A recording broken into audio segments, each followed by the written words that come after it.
sort of understand the scale. So yeah, I remember when I was doing the thesis at midterms, it was not developed to that level of working on the details, but it'll, as long as, you know, it's in the backs of our minds that that's going to be revisited. Yeah, so that part was something. And then also like materiality, and I know like we're still at this sculptural stage, but I'd be interested in hearing about like the fabrication and the materiality approach to it also.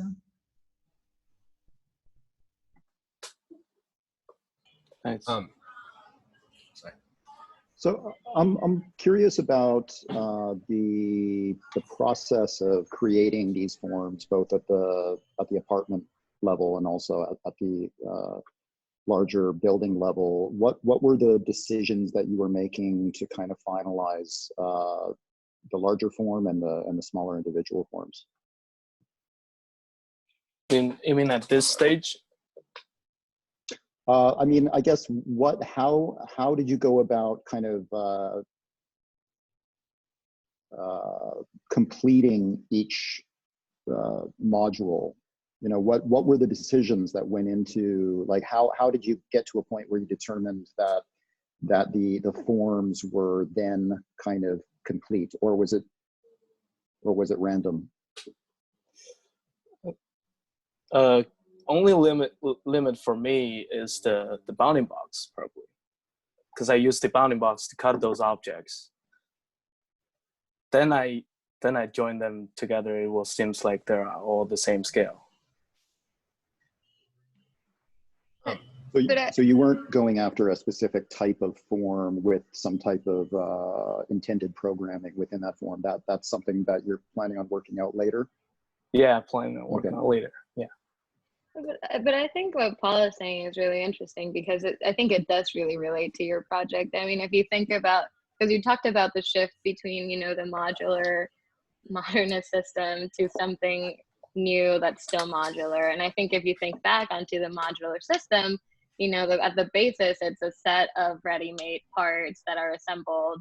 And yeah, they tend to be very repetitive, but I think what you're taking is a digital modular system where you're using ready-made parts made out of, like, you know, you're using these kits that you either downloaded or found, and you are using the same logic in that you are taking these parts and assembling, like it's literally kit bashing. But I think the crucial part is that the logic that you follow may be a little bit more interesting if you create a set of rules for yourself, like instead of just thinking of it as a conglomerate of ready-made parts. You know, like we've all done kit bashing, like it's fun to just gather objects and then like, ooh, is that pretty? Like, is that eye candy? But I think it might be interesting if you take certain objects, like the ones that you're talking about, like the toy, and make sure that, like, okay, so this set of objects are going to be my modules for window types, or this set of objects are going to be my modules for this other type of interaction within the building. Then I think it becomes less of a mishap form and more of a set of, like, well, you're trying to reinterpret what it means to build a module or a modular form using, you know, current and contemporary technologies and techniques, which is like, it's not a new idea, it's just built through new methods and with new tools. Like, that's what I think is a little more interesting, like something I haven't seen before.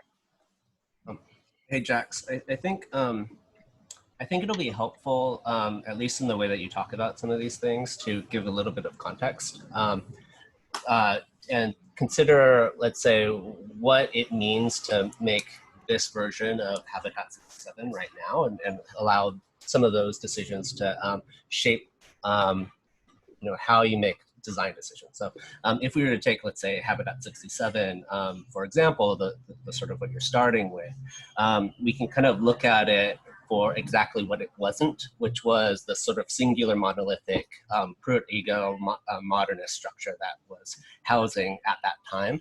And so kind of 67 leading up to maybe taking a little bit of the pulse of the sort of let's say, critique and discourse at the time that maybe led up to a lot of the student revolutions and the student protests in '68. You want to think of, let's say, Habitat 67 as a sort of design or formal set of moves that are in direct reaction against or direct reaction to a very kind of specific idea of building and structure, particularly modernism, right? And so what you might want to ask yourself is that in taking on these new sort of aggregations, these sort of odd characters and toys and things like that, why do you think that that's important right now? Beyond just, let's say, the technical means or capabilities to actually use these forms in this way, like why would we have these things? Like what does that do for you right now, right? So I think that that'll be important to keep in mind as you're moving forward, and how you might sort of progress some of the decision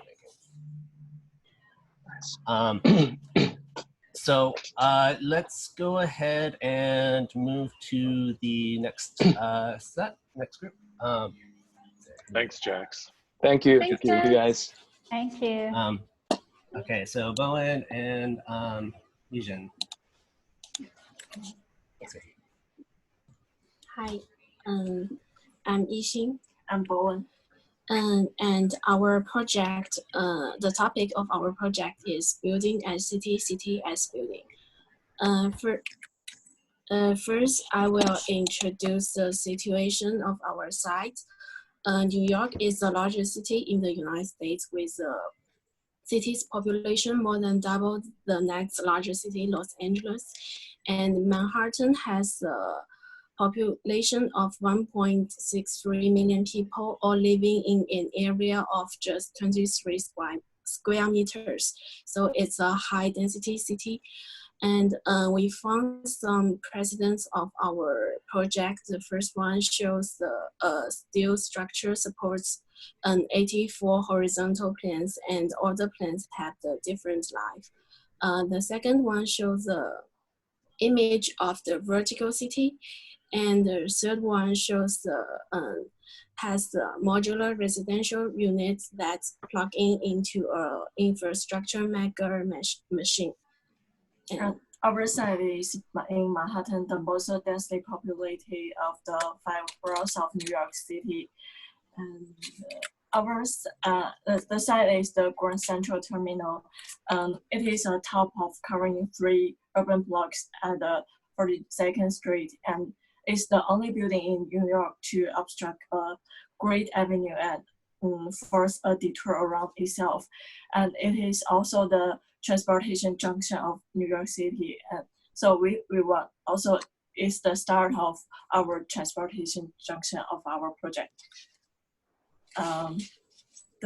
We transform the street grade as our building, and extract the shape from master plan of Manhattan, and we turn this shape into masing and plug the masing into the structure.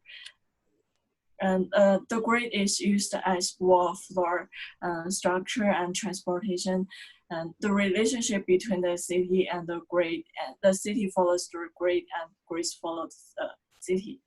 And so here the masing, the masing plug into the structure. And we choose some typical New York building as a symbol, and we change this symbol into the masing plugin into our project. And these are the progress of the project. And then we transfer this typical building into the masing and do some change into this masing. Something like we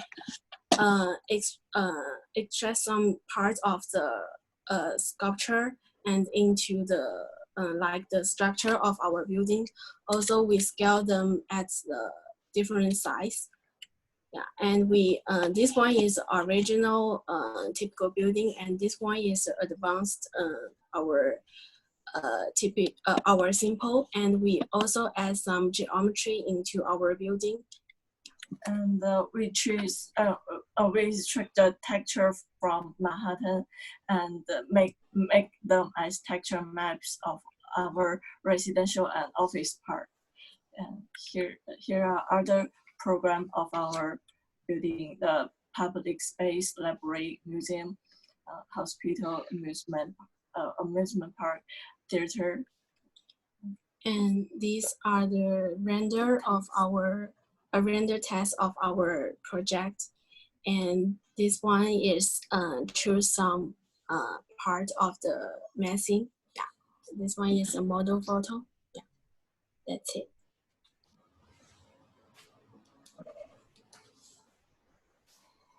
It's a really interesting investigation. I'm a little confused. Did the urban grid then become a section of the building? Is that the grid become the structure of the building? So the vertical structure. Yeah, Yes. yeah. And the vertical transportation. Okay. But could you guys explain that? Because when there's an issue with your project with scale, those vertical pieces, are those columns or are those elevators? Yes. And stairs? Yeah. We transfer this grid as a structure, and the darker one is the elevator of our building. Yeah. Like this one is the main entrance, main elevator of the building. And also we have some small elevators aside the structure. Yeah. And what is that solid structure underneath the gridded structure? Is that existing? Or is that part of your project? Grand Central Terminal, and this is the hotel. The existing building. Yeah. That's existing. Okay. Yeah. How tall is the structure?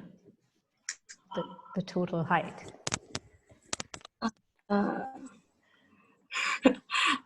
It's almost 800 meters. Meters or feet? Meter. It's very high. Yeah.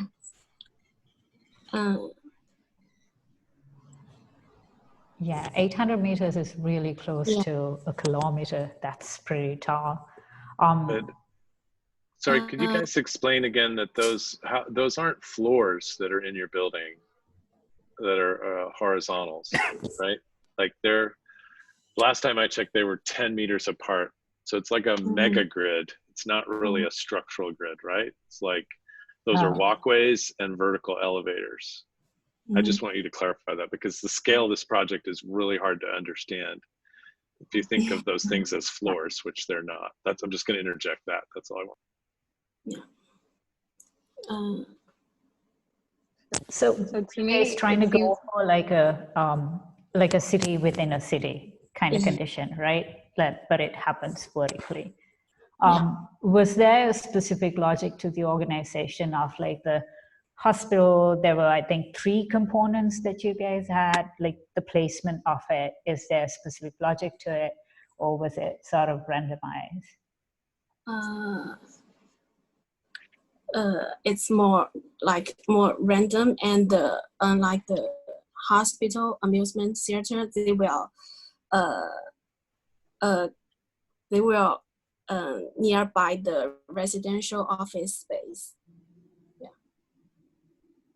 And was there a specific reason why you put it next to the residential and office space, or as opposed to something else? It's more like we will put it more randomly. Yeah.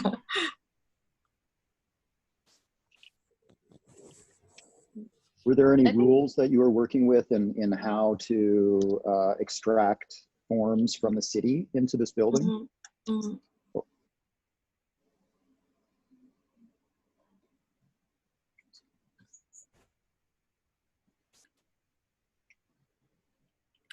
Was it like an abstraction that you wanted to do from, you know, from the iconic New York cityscape, and then you abstracted it, or you did, what was the process between the iconic landscape of New York and what you presented in the profiles of the building?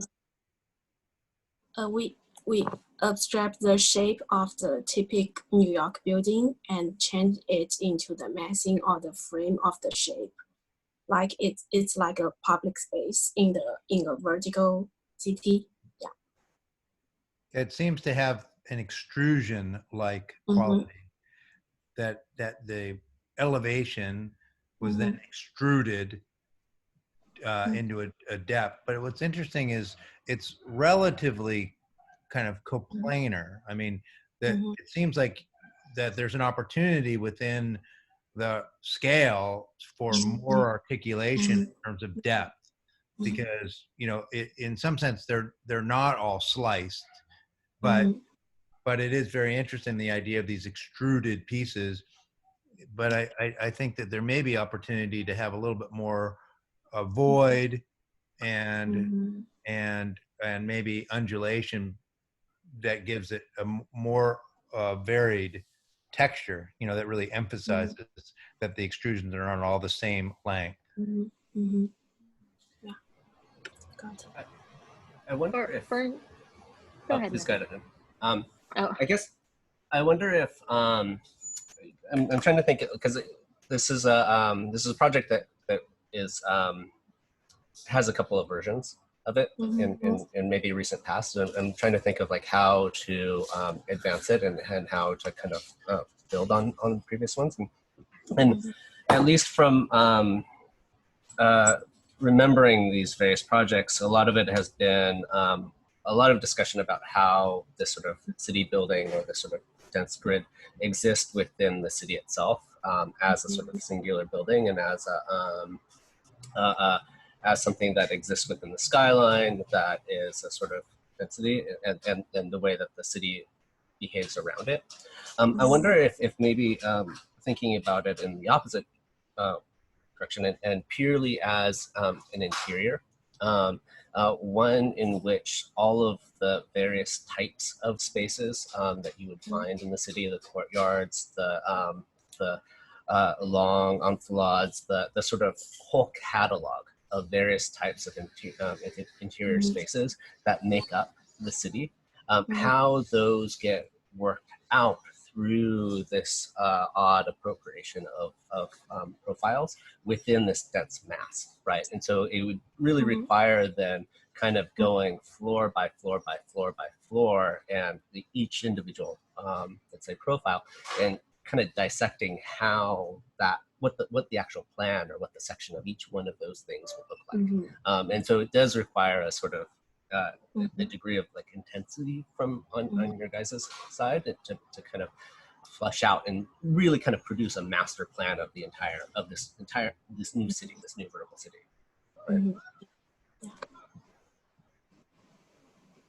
Yeah, I think like a little bit also from what Matthew was saying, I think you guys have a lot of different ideas within the project, like from the texture mapping to the appropriation of icons to, you know, the extrapolation of the grid into your structure, which I think like maybe I'll speak a little bit to what I found most interesting in your project. Like I think the process or the steps that you took to get this form, it might be something that you really focused on, but to me it wasn't the most important part of the project, at least from what I saw in the images.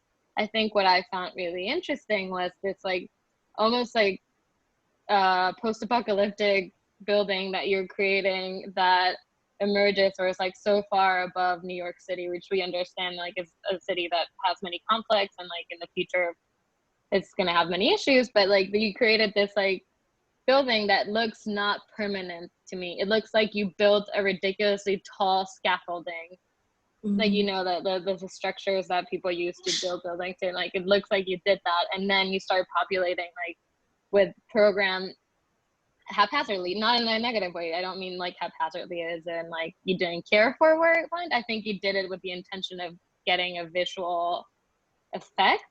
And I think it's almost like nostalgic of what New York maybe was, or it still is, or, you know, where you're taking this icons and abstracting them in a way, and like the way you're abstracted is totally up to you, and like the process that you do it through. But what I think is like maybe you're thinking of it's like a twisted postmodernist building where you're like thinking back on, you know, the grandeur and iconography of New York and trying to preserve it in some way or another within this like massive scaffolding. And like I think that's interesting, and I can see like you choosing different avenues, and like you taking it through different roads. But it seems like it's a cool point to start with. Maybe just like talking a little bit more about what your argument is as opposed to like what your process is, or maybe it's both equally as important. I don't know, but that just, to me, it felt like the idea might have been stronger than the process, even though you talked about it pretty process heavy. Yeah, before we end, could you guys show the image of the kind of rendered view in the city and zoom into it? I just wanted to just, can you zoom into this to the resolution where Yeah. didn't you have a park in here at some point? Like, I just feel like there's a lot of stuff that you didn't show. It's in your 3D model. Okay, forget it. Never mind. No problem. No problem. You didn't show it. Okay. Have you considered how this building like can act as a symbol of New York, or is like representative of New York, or the different parts of New York that you're taking from to create the building?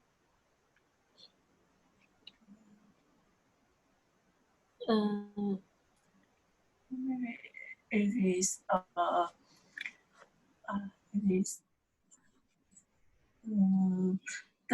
Is there any meaning behind the decisions you made about what you're extracting from the city to create this new building, where you're putting them, you know, how it might kind of interact with its original piece within the city?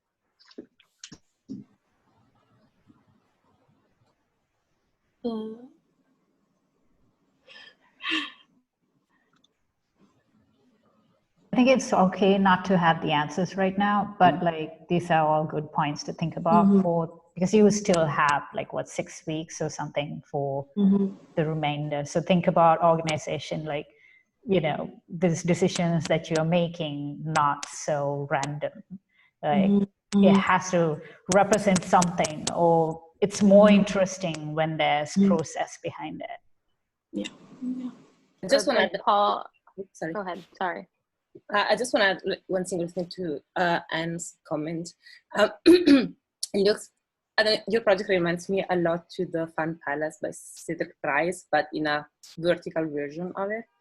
And I really like this idea that since you have rotated your grid, you have the absence of the ground. So basically your buildings are not attached anymore to a planar surface.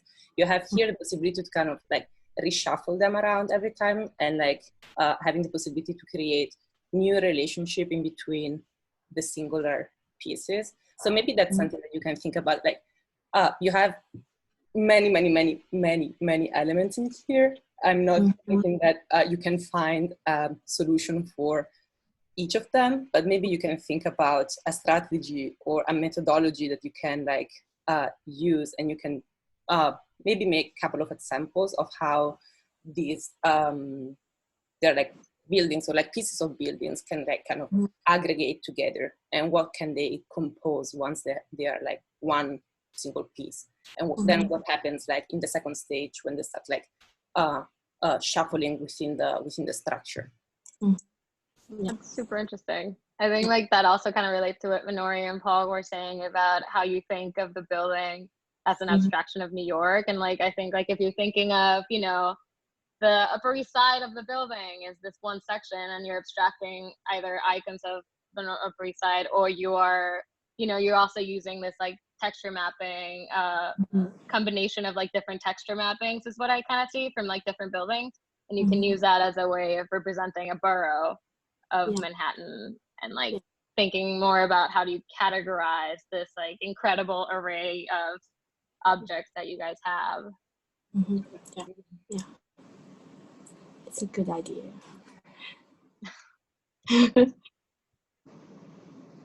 It's cool. I think that there's a lot of potential in this project, so I'm excited to see how you develop it further.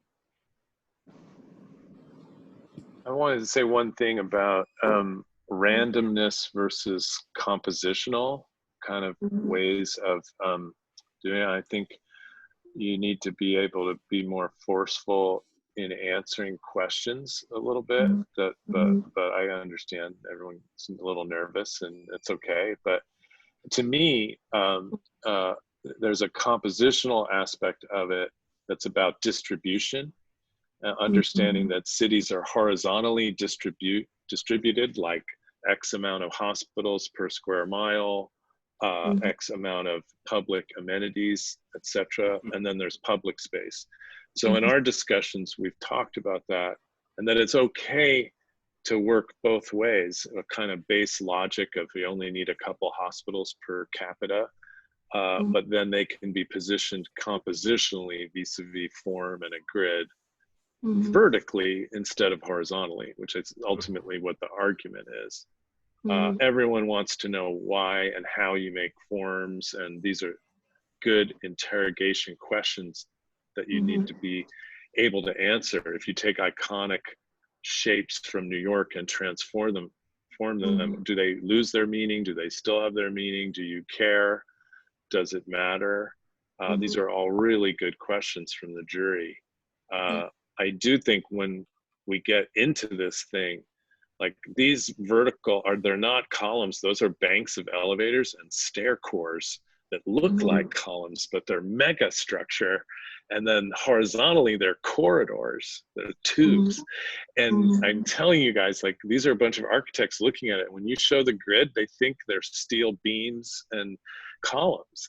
And the reason I say it is because I've looked at this thing and I keep saying, like, you got to get scale, because it's in a positive way at this kind of mega scale. That's why the texture of the facades helped, because those are actually like window openings like the neighboring buildings. So it was a way for you to grapple with this thing, that it's not just an overscaled model, like the green stuff is some kind of ballroom. That's like made of floors of housing or something. So anyway, I think these guys are great. They work really hard, and this project does have a lot of potential, and they've got it pretty far. This is not midterm, by the way. I want to remind the jurors, this is the first review of the thesis. Midterm's in like, what, 3 or 4 weeks or something, or beginning of August. Yeah, so this is really, I want to say one other thing. This replaces what was the last few years, the miniatures exhibit at Hauser and Wirth that we've been doing for thesis students, which was always one model. You come in and it's in the galleries of Hauser and Wirth, and we gather around them and have discussions in a very loose way. So this is our like new kind of COVID-19 version of it, and I just wanted to make sure the jurors all knew that. Thanks, you guys. Thank you. Thank you. Thank you. Excellent. All right. So next, Lorenzo. Yep, that's me. Let me just share my screen. All right, everyone can hear me and see me? Okay.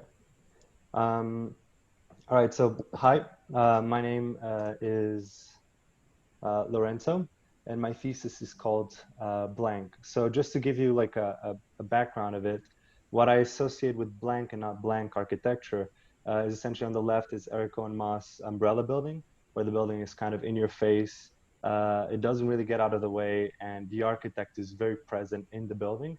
And on the right, you can see another example by Charles Correa. Sorry about that. So how I define blank, blank is designed emptiness. As such, it is the container of emptiness. Ready to be filled in, blank assumes its place in the background, producing a state of spatial blankness. The idea of blankness postulates the perception of architecture less as objects and instead as the backdrop to activity, which foregrounds a subject as the main spatial point of focus. Blank is not a mass project or a component-based object. It is more of a post-industrial, post-digital idea. It counterintuitively situates itself in an architectural spectrum where efficiency, modularity, complexity, and decoration are not really sought after, but repelled as unnecessary add-ons to architecture. So blank manifests itself from afar as a singular mass, much like a neutral canvas. And then the layers within the mass represent an alternative to the parts, producing a differentiation without fragmentation. Layers are contiguous and not discretized. A whole may be layered and remain internally self-consistent, even if cut, extracted, or excavated. And the architectural paraphernalia of lights, doors, windows, stairs, and technical objects are considered enemies of blank space, for they represent the module and mass-produced components, for they bring unnecessary complexity to what should be calming and subtle space, and as such are consistently embedded into the architecture, killing the idea of the added component. So for the project itself, I'm proposing to do the Portuguese pavilion for the Osaka 2025 World Expo, which will represent at its root the idea of blank on the world stage and counteract the Osaka dense, aggressive urban jungle. Considering the Expo's 6-month lifespan, the pavilion will be produced to enact the idea of blank while having inherent flexibility in how the space can be used post-Expo. So the idea is to produce a building that is programmatically agnostic and can be utilized afterwards and exists as a background to the spatial point of focus, which would be activity and people and commerce and living and so on. So yeah, I'm looking forward to see what you guys think. Thank you so much. Do you have any interior views? So for now, as John said, we're in the beginning. The closest thing I have to an interior view is something like this, okay, where you can just see how the stairs and it just kind of embedded into it, so you can't really disfigure the idea of the stair or the rail. I think maybe I think it's the terminology. You're really eloquent and thank you for your presentation. But I think the terminology that you're using is sometimes being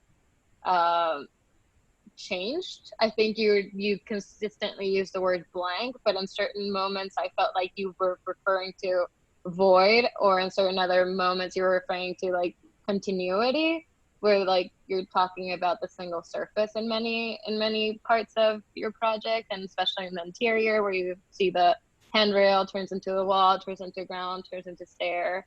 And on that, I think maybe I'm struggling to see how that is blank. I think it's interesting that you're not thinking of blank purely as void, but you're thinking of that term, because it seems like that term is super important throughout your argument. And I think it's kind of, I don't know if lucky or you chose it that way, that your program is non-existent. So it's pretty blank. So I don't know if, I don't know what to comment on that, but I think that I would be interested in understanding what to you makes a blank architecture. And I really found your diagram at the beginning the most interesting, because it kind of explained a little bit to me what you're thinking of blank architecture. It's like not background, but it's also not something you particularly see. Or if you see it, it's not something you understand.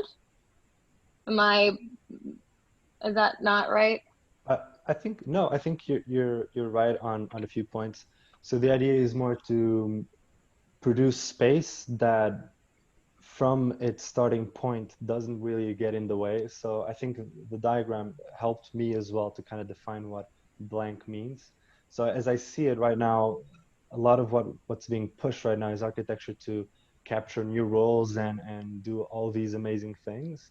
And in the end, all I think it does is kind of breaks personal space. And I think it's too much and unnecessary and doesn't really work.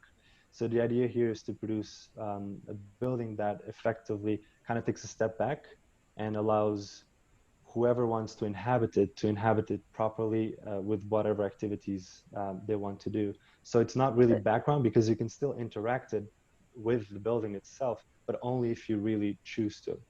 So but you're saying that it's like not supposed to get in the way, but I think what you're proposing as a pavilion, it inherently like kind of needs to get in the way, because it's kind of forcing itself on the ground, right? And the way that you're building, or like you're creating that form, it seems pretty monumental to me, like really large, and the way, even the way that you're showing it meets the ground, it's like dipping into it, and it's like deforming the ground to fit into it.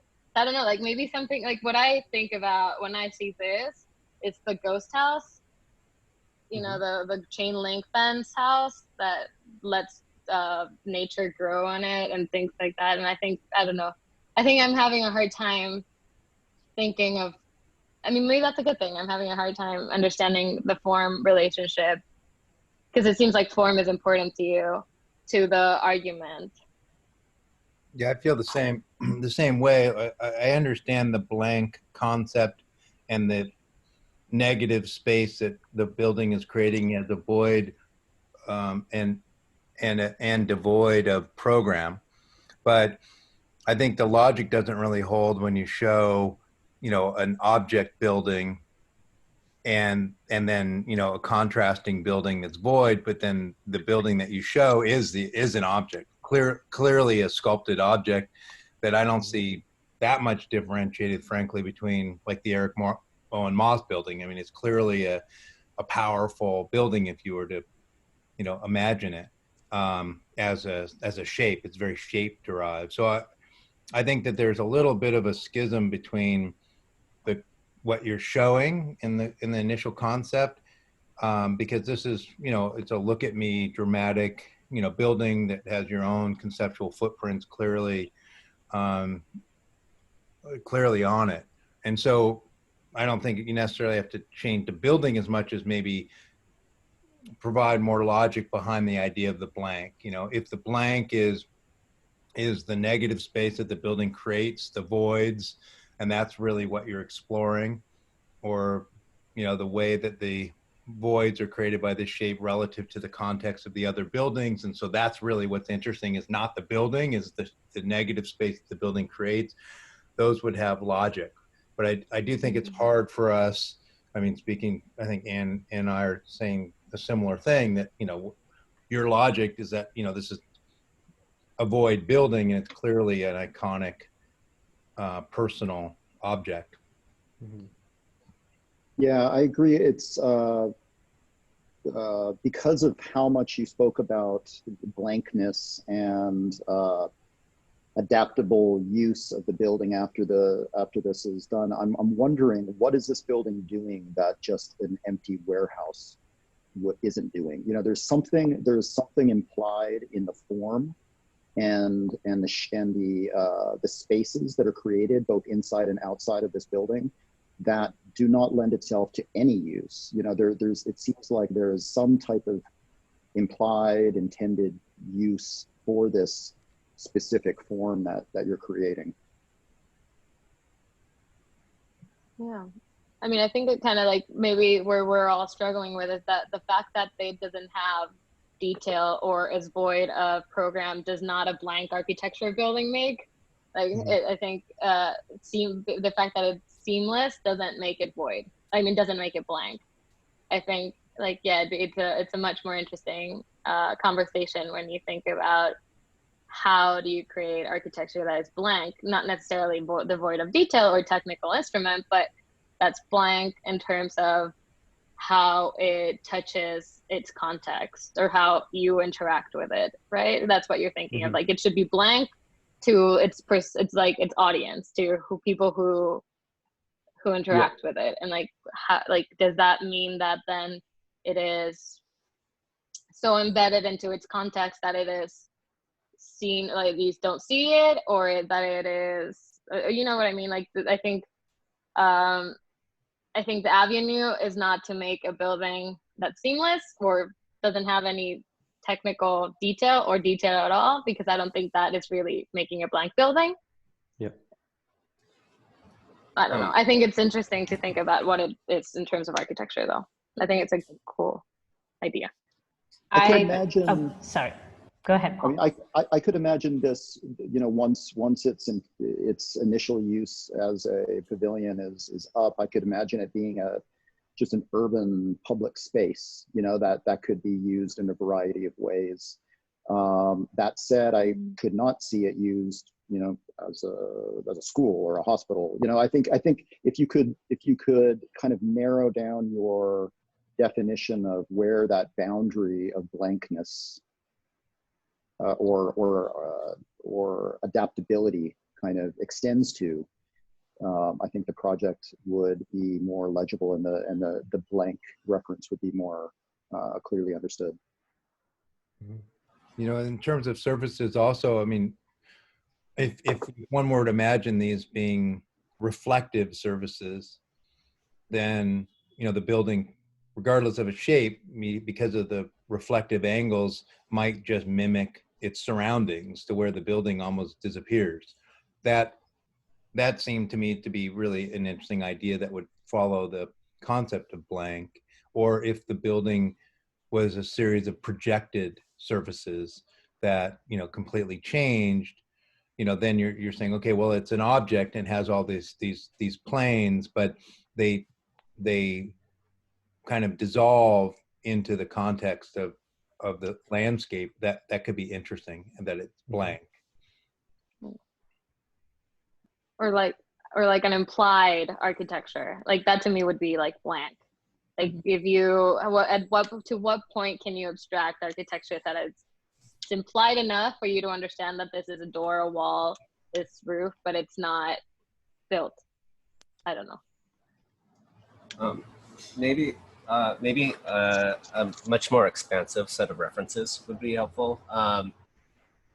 Right now, you're just showing two, let's say, poles of what you're talking about. What's the grading in between, where the difference between blank and background? And it doesn't necessarily have to be singular buildings, but it could be like moments within buildings that you're sampling from. You're saying, okay, maybe this part of the building is more blank, but this part is more background. And so enough of a set of references that you can build up that you can actually kind of figure out what kind of falls within that category that you're talking about. And with that initial slide, just putting it against the umbrella building, I think was maybe it's like it's not helpful to understand the nuance of what you're trying to identify. Yeah, I'd just say that it's okay to work within paradoxes, I think. And so if there's a kind of paradox between form and the aim of the thesis, that might be you might jujitsu that and just accept that criticism and say, well, I'm trying to do both. There's the kind of game. I think there is a kind of literalism and of the materiality. And it's interesting that David brings up the reflective surface, or the Amish Kapoor's thing in Chicago, you know, which kind of operates that way as this kind of magnet and this kind of selfie background, right? That ultimately is just the city. And it's very much a kind of one-off kind of kitschy thing in a way. But it does offer up some of that, right? It does become a kind of background, and it's kind of neutral in a way, but it's distorting just through form the city that it reflects. I do think there's something about, here I would disagree a little bit with Anne, in that there's the tectonic argument of attempting to create a building where there are no components, even though buildings are made of components and they're trucked in and assembled by human beings pretty much still. The aspiration of the literalness of translating something that's an abstract model made out of powder into an actual building, if one thought of it that way and knows all the technical aspects of actually trying to do a mega surface that's got a single coat of whatever it is, or how to make an opening in that disguised into all the other practicalities, I think is the aim of the thesis. I do think it was really interesting, though, David offered an out, like, well, just acknowledge it's a monument, but just deal with the interior as blankness, which was great. And I think that Lorenzo's trying to like have his cake and eat it too, and that it's a blankness at the urban level, as well as then at a spatial level and then at a detail level within. Like he wants to make it a kind of building project that operates. So, but I think it's really good comments by everybody. And I also want to say this is like, what I like about your thesis is that you see it as a one project among many in your book, and that you've kind of decoupled it with like, this is something you're interested in many different levels. And your thesis project is ultimately going to be a book that you're going to kind of make that relates to how you go out and start your firm. And this is like a chapter. His thesis is a chapter in his book. It's not everything, which I always encourage with students to like take a little bit of pressure off of it. You know, like, come on, you're going to have lots more to do, and it's okay to be narrow in scope too, because this doesn't have to do everything. But anyway. Yeah, I mean, cut the chapter out of the book. And then look at the model through it. I want to quickly add before I think Matt is maybe looking to move on to the next one. But I want to add, like, the thing with doing pavilions for the expo is that there needs to be, I think Paul brought this up, and there needs to be sort of like some kind of clarification of what it suits. I mean, look at the buildings at the Portuguese Expo that's in Lisbon. Some of the buildings people don't go to. So if you don't have a purpose, nobody will use it. So as an architect, I think you have the responsibility to think about how it will be used so that people can adapt it to however way that they want to use later on. Because they will always adapt it to however way that they seem fit. Yeah, I'm actually addressing that within the book, actually, because the real site for the real expo will be in a man-made island off the coast of Osaka, where, you know, all the pavilions will eventually become phantom buildings. And I'm placing the actual proposal within inside the downtown Osaka to kind of address that issue as well. But I do agree with your point, and I think a lot of the comments were actually really helpful. And again, I mean, so far we've been working on this miniature, so it's I don't know, it gets to a point where whatever model I make for a miniature will eventually always become blank. So I'm actually very looking forward to developing this and trying to find ways to actually properly make it blank. And I think a lot of the comments here kind of helped me making the right questions so I can find the right answers. So thank you so much. It was really helpful. Thank you. Super interesting argument and problem. Good, Ozan.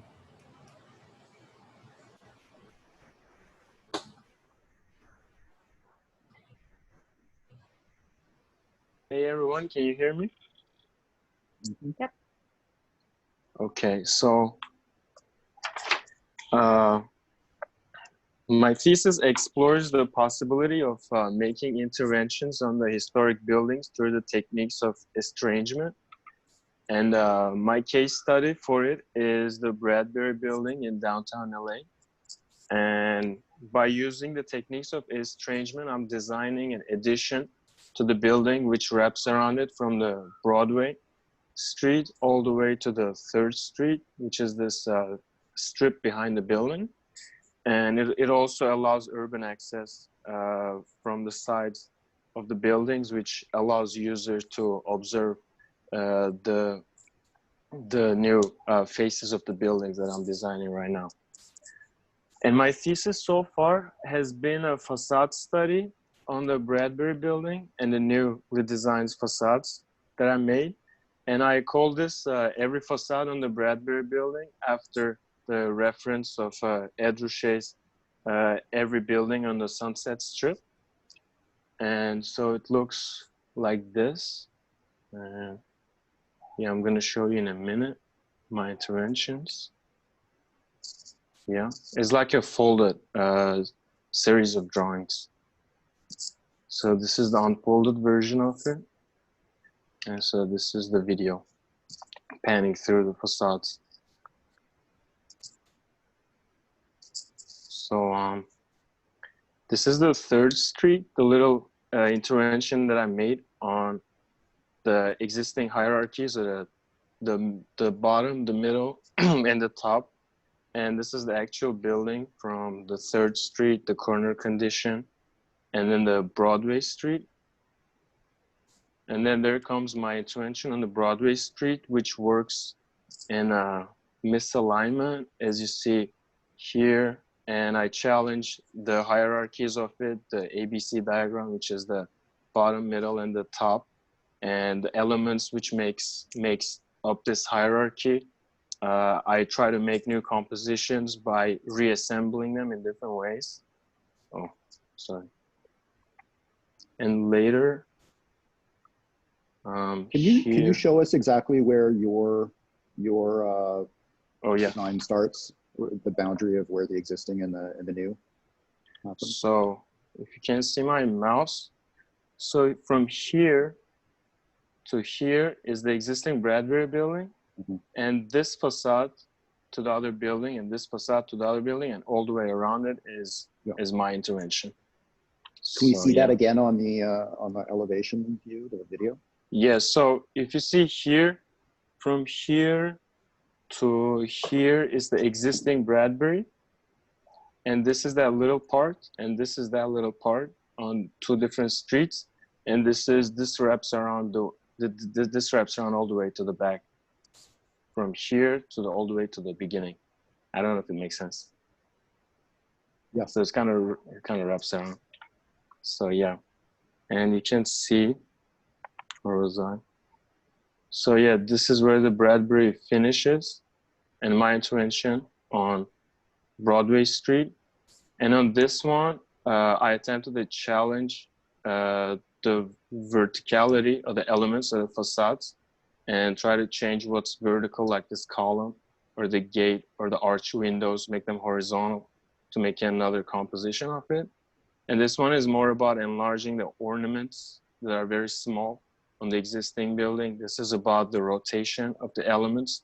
And this again, the enlarging of the ornaments that are normally small in the building. And if you see, there's like a hierarchy of the intervention that's like slightly off in the beginning and it's like really off in the end. And yeah, these are drawings that I was talking about. So until here is the Bradbury, and that's my intervention on that street, the geometries. And this is the other intervention on the other side. Yeah, that's the other elevation. So yeah, you see, like the columns normally make up the middle part of the facade, just like extend whatever is usual and misalignment of certain features. So it's kind of subtle, where it's really adjacent to the building. And as you go back, it tries to be more radical about what's being vertical on the actual facade, make horizontal. And some of the openings and the gates where you see next to the actual gate, which is vertical, now it's horizontal, as well as the arch windows. And yeah, as you come to this side, the ornament starts to get bigger. And yeah, that's the end of the most radical part is here. Yeah.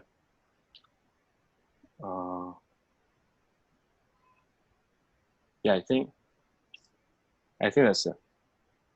I have this video.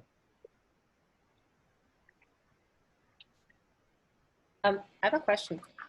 Why did you choose the Bradbury building? And are you working on the facade because it's actually a building that you can't enter other than just the ground level? It's so the first phase of the thesis was the facade, and then the second intervention is going to be on the courtyard, which is the most famous part of the Bradbury building. And no, it's not. Yeah, I can't go in, as a matter of fact, but I have, I guess, enough material to make the model and make the interventions on the interior. And so I chose Bradbury because it's a building that everybody knows. It's like applying the techniques of estrangement to an old friend, like the Bradbury building in downtown LA. That's why. Mm-hmm. But the rest of the interior is staying largely untouched, right? Like the program within. Yeah, the program. Yeah, the program is going to be office building. It's not going to be changed. So what's already there in the Bradbury is more about the formal and the spatial conditions that I'm pursuing to estrange. So yeah, but I'm gonna make an intervention on the interior, but the program is gonna stay the same.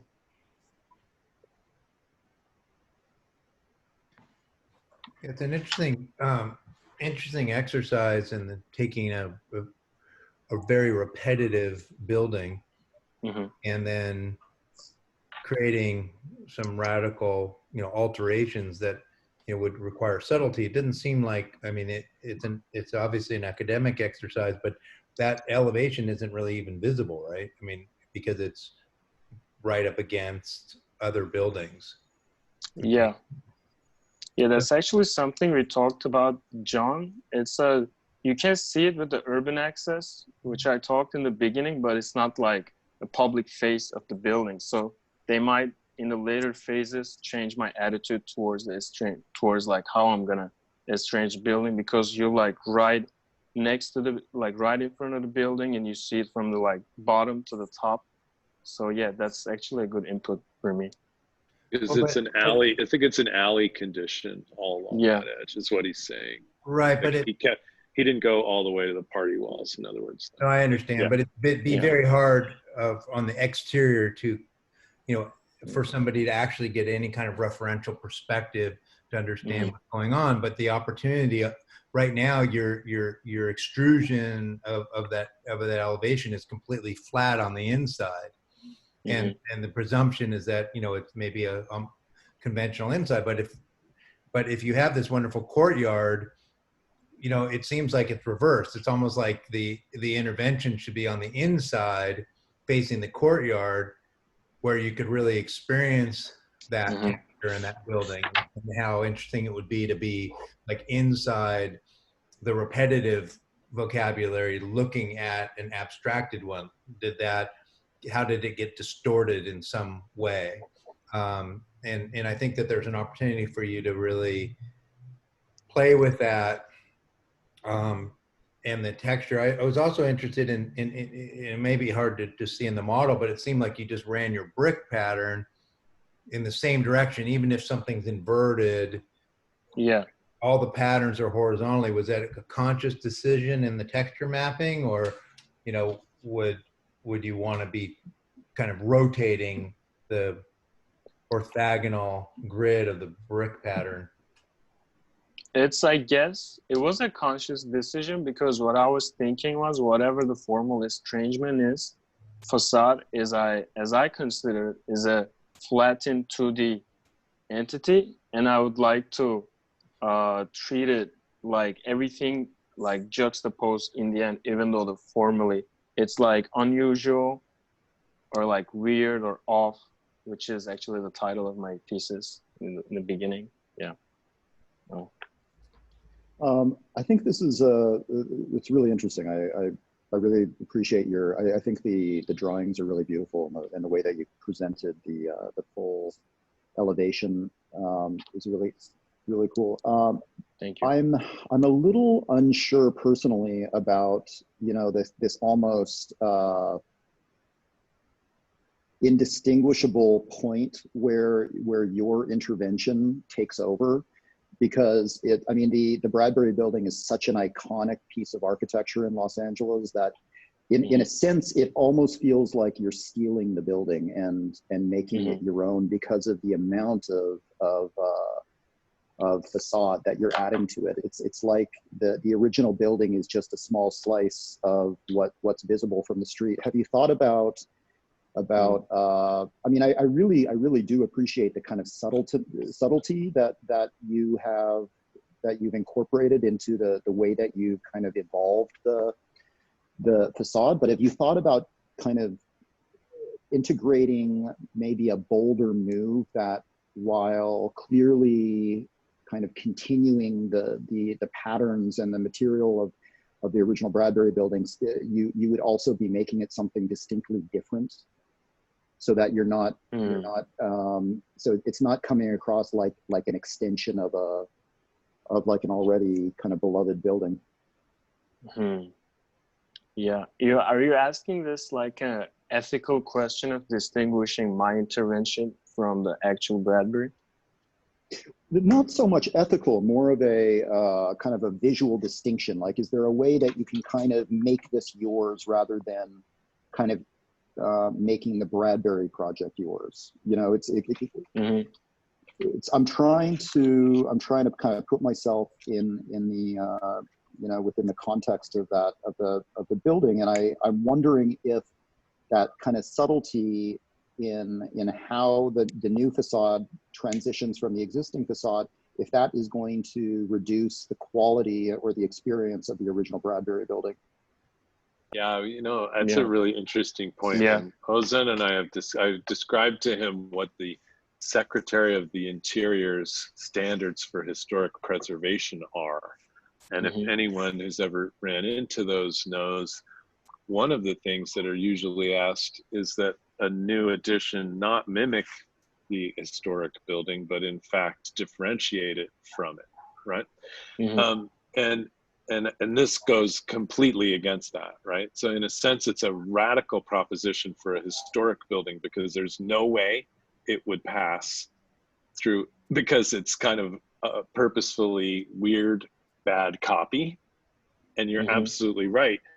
Along those seam lines, it's part of his thesis is that it is slightly off. Like you go by it and go like, wait a second, is that the Bradbury building? Like what happened? Like it's kind of off, you know, like what, something slightly distorted. In that sense, it's a kind of tongue-in-cheek game, but a kind of worthy game in a way. But I really like the comment, and I think he has to grasp. I think your interest in the interior is going to be different. Like taking on the courtyard will not be the same kind of methodology, I would guess, Paul. But I really like you bringing that up, and I have like kind of pushed the project in my own terms. I say this is a really interesting thing of dealing with historic context in a way that I can think is kind of fresh, and it does go against what we would, as I said, with the historic folks, and having dealt with a few of our own projects with that. It's always an interesting problem, you know, and even in like the arts district, we see it, you know, these buildings going up that are mimicking a kind of assumption of what arts district architecture is supposed to be, and it's kind of strange stuff that's going on right now. I guess I'm for the more the exploration of the weirdness of what that can be, and maybe even not taking it so seriously and having more fun with it, I guess. And ultimately, what he calls radical, I don't really see as radical, but I see it as potentially something interesting. Even the alley condition of seeing it not as a front face of a building, but having to see it in a weird compromised way, looking up and sideways. I don't know. Yeah, I agree. I think, you know, maybe my comment is just taking it too seriously. I love the concept. I personally really like that this transition is very seamless, but then, you know, it starts to depart quite a bit at moments. It makes you question, you know, where the building starts and stops. I mean, conceptually, I really like it. I'm just wondering if there's a way to kind of make it more to maintain that concept while also maybe distinguishing his addition as his own. Yeah, I agree. Maybe the results of the estrangement could be like more visible. So even though formally it resembles, like clearly it's something different. And so it distinguishes itself from the existing. Yeah, I agree on that. Thank you. Was there like a specific reason why that you chose to stick with like sort of the 2D-ness of it? You know how when you described about the facades, you were talking about it like a 2D approach? Yeah, I mean, so for the Bradbury building, it's the most famous parts of the building in the public eye is the facade and the courtyard. So that's why I wanted to tackle this, but facade is like a face, so inherently I was tending to deal with it in 2D. Okay, because like my initial reaction to this, and now that we've had the other conversations, I'm like questioning my initial reaction. But when you do something to an iconic building like this, you have to own it, you know, make it your own. And the way for me that came to my mind was like, you could have made a few bolder, but like in 3D also, not just staying in the 2D, and like break apart from the flatness a little bit. You know, like be unapologetic about it if that's a thing that you want to explore. Yeah, actually it is. Yeah, thank you. Or what if the facade, what if you kept it a two-dimensional exercise, but then the facade starts to kind of go inside of, like reflect the inside of the building?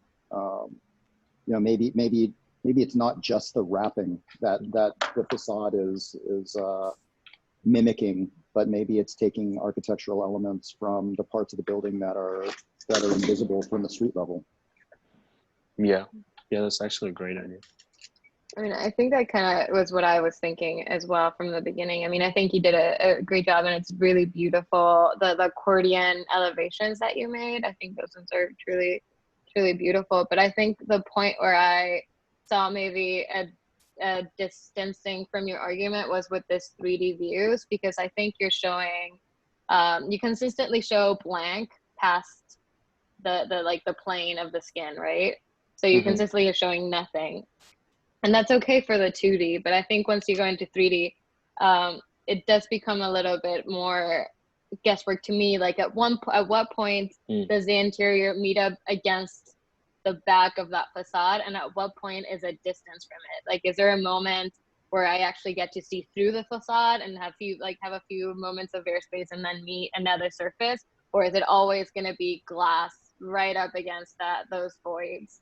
Like, I think it'd be interesting, because I think you kind of like with this, you're kind of showing the space you see through these voids, and that to me might be like really interesting. Like, do you start to think of the 3D aspect of this as a combination of like pull and breaking, or as a like push and pull between this interior volume and like its skin? Like, are you gonna pull the skin away in certain moments and you can see past it into it? Or are you gonna break it so the skin actually goes into the building and then you see the interior of the building?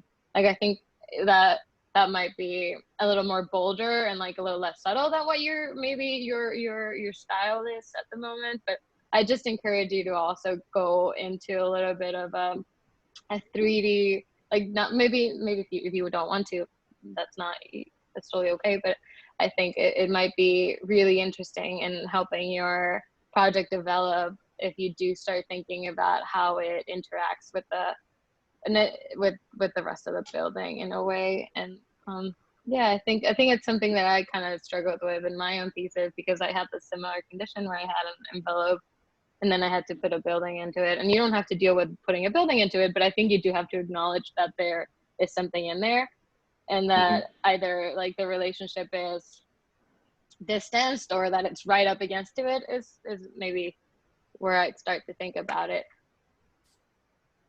Yeah. Maybe you can also look at there is a project by OMA in Venice, Italy, the Fondaco dei Tedeschi, that is actually like a building within a building. And yours kind of reminds me to that also, because you don't have the windows. That is actually the part that I like sort of the most, like in a way that the facade is not a screen anymore, but it really like lets you like looking inside into the interior of the building. Now it's missing, but in a way you can like imagine it already in a way.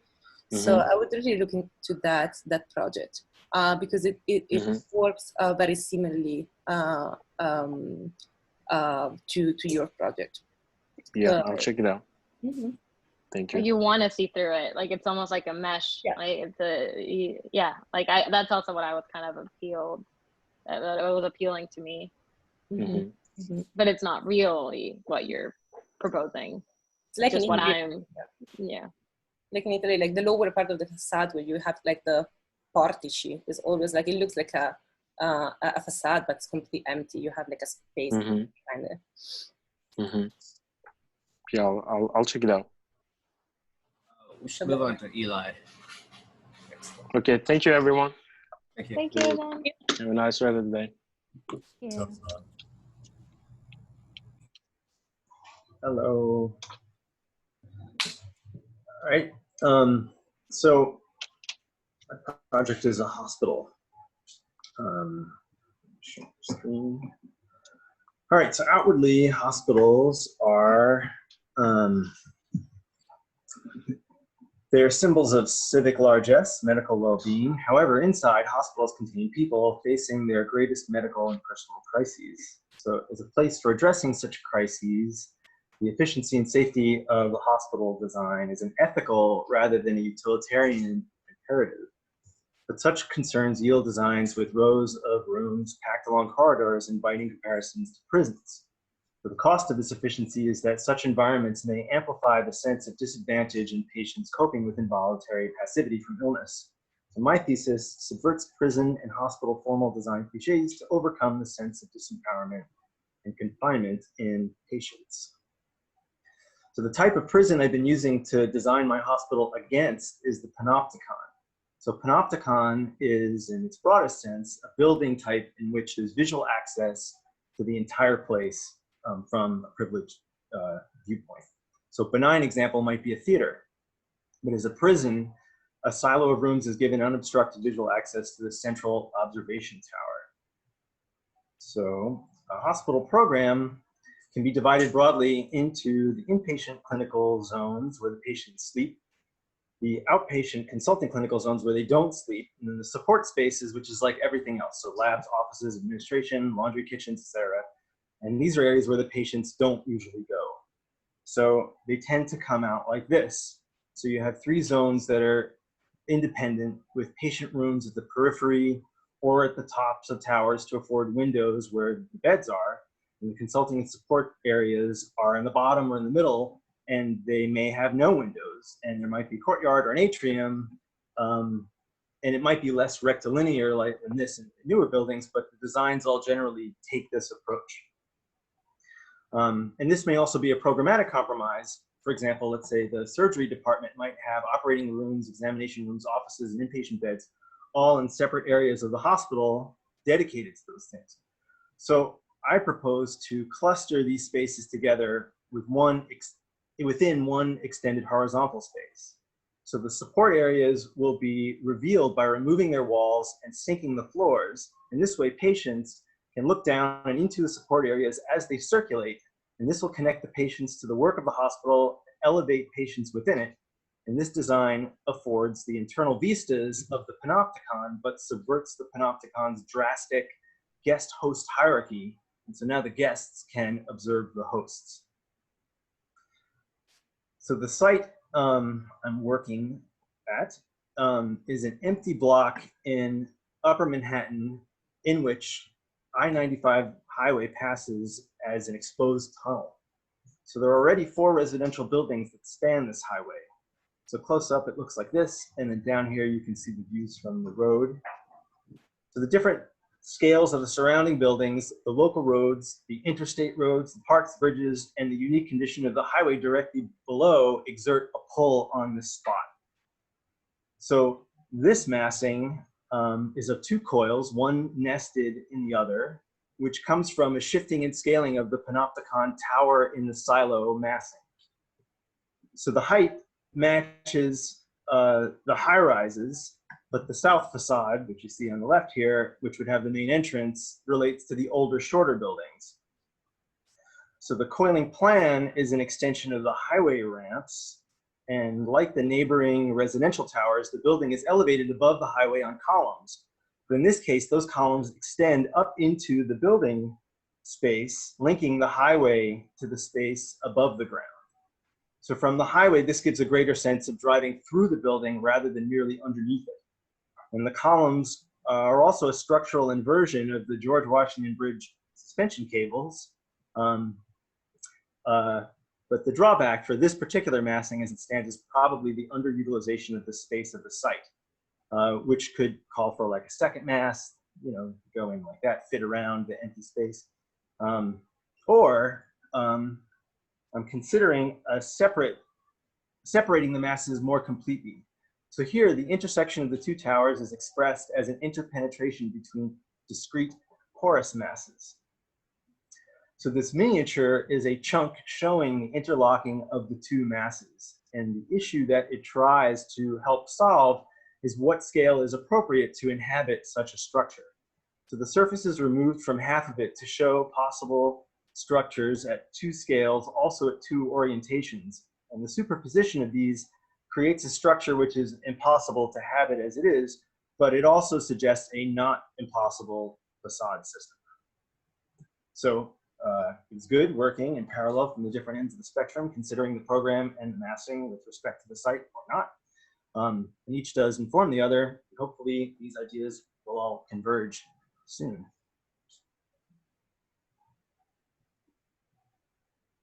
Thank you.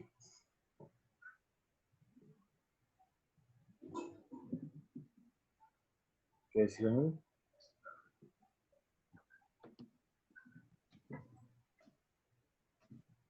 I think I missed the part about how the Panopticon switches from the guest being able to monitor the host rather than the prison kind of precedent. Can you just explain that again?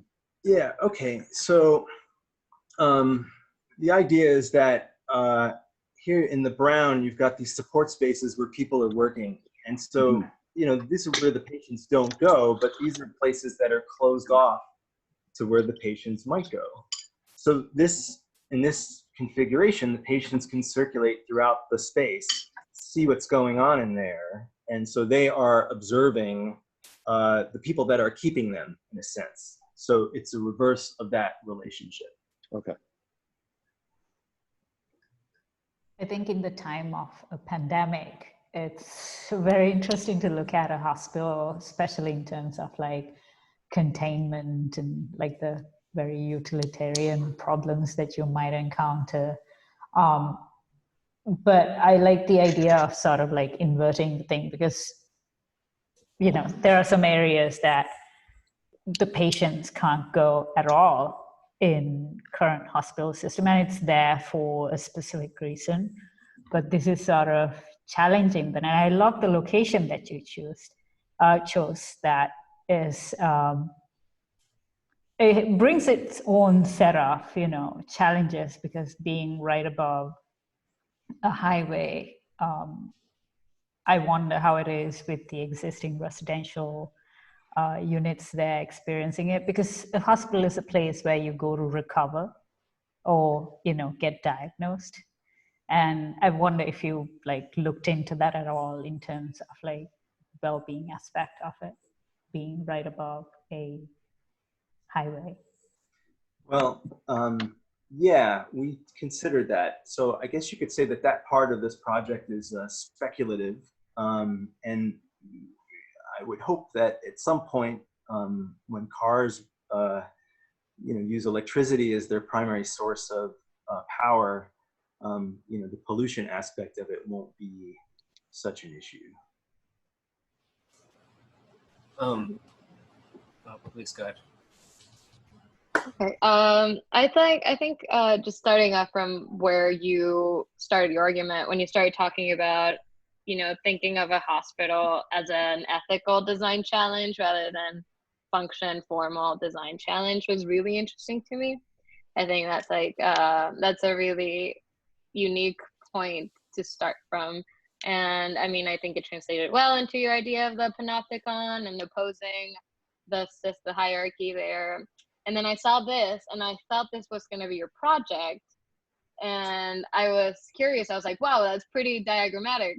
I was like, my comment was going to be like, maybe it doesn't need to be as diagrammatic as that. And then I saw that you started from the other end of the spectrum and are hoping to like meet in the middle with the form. And I think maybe then I went like, whoa, maybe it doesn't need to be as stylistic as how you started it from in terms of form. So I'd maybe encourage you to see what translates from this diagram into your form, because maybe you did explain it or I missed it, but I didn't really see how your form is in keeping with this diagram, which feels like you put a lot of thought into, and like we see this diagram repeated in many slides in different form and different like representational techniques. So I'm just curious, like when you began to think about how to put it into its formal, you know, its form, or did you just start with form and then are hoping to kind of work backwards and fit it in, like retrofit to your diagram? Is that what your thought is? Yeah, that's it. So, you know, so working this way in parallel is useful because, you know, one informs the other, but I'm not necessarily married to, you know, the diagram or the, you know, the massing that I did yet. And I know where the two diverge, you know, and where they overlap, and hopefully I can get something that, yeah, that embodies the best of both. But I challenge that, because I think what to me is the most interesting part of your project is the argument that you're making. The form to me was, you know, everyone has different tastes. You can make it so and so, and like, you know, if you'd love it, that's great. But that wasn't as interesting to me. Like I didn't find it challenging in terms of an argument, as I found your entire way of thinking about hospitals in a new way and the Panopticon. Like I found that much more interesting than the form side. Maybe in my opinion, it'd be cooler if you went from the diagram and what can you take from it to inform your form. Eli, I think you'll benefit from a much more nuanced reading of the Foucault text, because I think it's not just about a sort of switching a role about who can see who, or the sort of systems of control, but about how those systems of control support and maintain institutional conditions, right, and institutional values, per se. And so you could imagine looking at the hospital using this original text and say, okay, while there is this sort of presumption of hospitals as supporting a system of care, instead, if we look closely at the design of the hospital and critique the way that it's organized, the way that rooms are organized, the way that patients are outpatient and inpatient centers are organized, the way that air conditioning and heating systems and lighting systems are all kind of building up a system to support a system of sort of monetary value of the patient, right? Then that's where you can start to critique and invert your position. And then that's where you can begin to kind of look at all of those systems that are all at play in this thing to kind of say, actually, we need to go back to a system of care, and this is how we'll do it. And it's not just about the way that we kind of who sees who, but it's actually the entire system. I mean, you can look at more contemporary readings of the Foucault text, people that are looking at the way that museums are structured to support the institution of Western value of art and Western critique of art. So you can look at like people like Douglas Crimp and Norman Bryson, who are like looking at this text and looking at the atmospheric control systems of museums, at the way that guards reinforce a sort of mode of silence and hush, right? These sort of various acts of control that exist within these various institutions to support and highlight and kind of maintain other institutions. And so I think you'll want to get much more nuanced in this, if that's the argument, if that's the direction that you want to take. I think it's a nice segue. I mean, I think about the vault and the veil at the Broad and how, you know, the functional elements are inside. And Eli, what I thought you had a lot of very good pragmatic logic on the programming, but then there was really a dichotomy between the evolution of the plan and the form. You know, it didn't translate. Like it's like, okay, well, here's this diagram, but then I didn't necessarily see that in the building. And it seems like there's an opportunity, if you're going to have this kind of duality and invert, you know, the kind of observer, you know, and the participant, that could be a little bit more literalized in the form of the building. Like I just think there's a missed opportunity, because I don't see any I don't see the same applied logic that you have in the program manifested in the form. It's like, this is just, you know, it's sigmoidal, or, you know, but maybe there's more to it.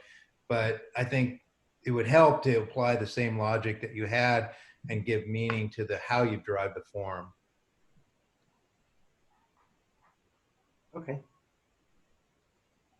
But I also love what Matthew said. I think that's fantastic. Like it's a pretty heavily, like it's a pretty charged argument what you're making. Like it could be a very political argument, because I think we all have seen the systems, like the power systems within hospitals. And I think that, yeah, if you take that further into it being a part of your design challenge, that could be very powerful.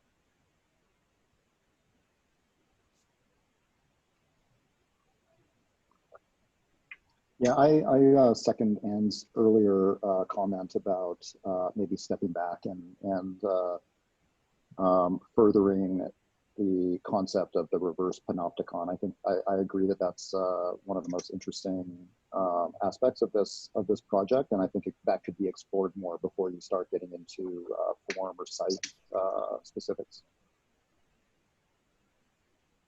Okay. I think the comments are interesting, Eli. I think I've said this to him, that it's a admirable challenge that he's given himself, both in building type and to take something like that seriously. And so we see drawings like this, and they're not so compelling to us perhaps, but they, as he says, operate for him just as a diagram, and are very different than some of the three-dimensional work that he does, relating back to maybe what Matthew's saying about nuance, or whatever we can define as you know, interpreting the Panopticon in a more nuanced and less literal way, perhaps probably lies within how you accomplish little episodic moments programmatically, where the rub occurs of that, where it isn't as singular. I think what this represents is just multiplying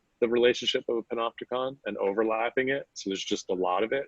And I don't think that is going to be enough, but I understand that as a result of a very, you know, early kind of diagram, and your kind of struggle between something formal versus something diagrammatic, all rubbed against a super difficult building type. I mean, it's even, I think hospitals are more restrictive than housing, quite frankly, as like tough building types to marry, let's say, a goal of a certain kind of level of complexity of form, which you seem to have on one hand, with then the rub of trying to work out, you know, the kind of cells and corridors of a reasonably organized, you know, plausible hospital arrangement, which I know you're taking seriously.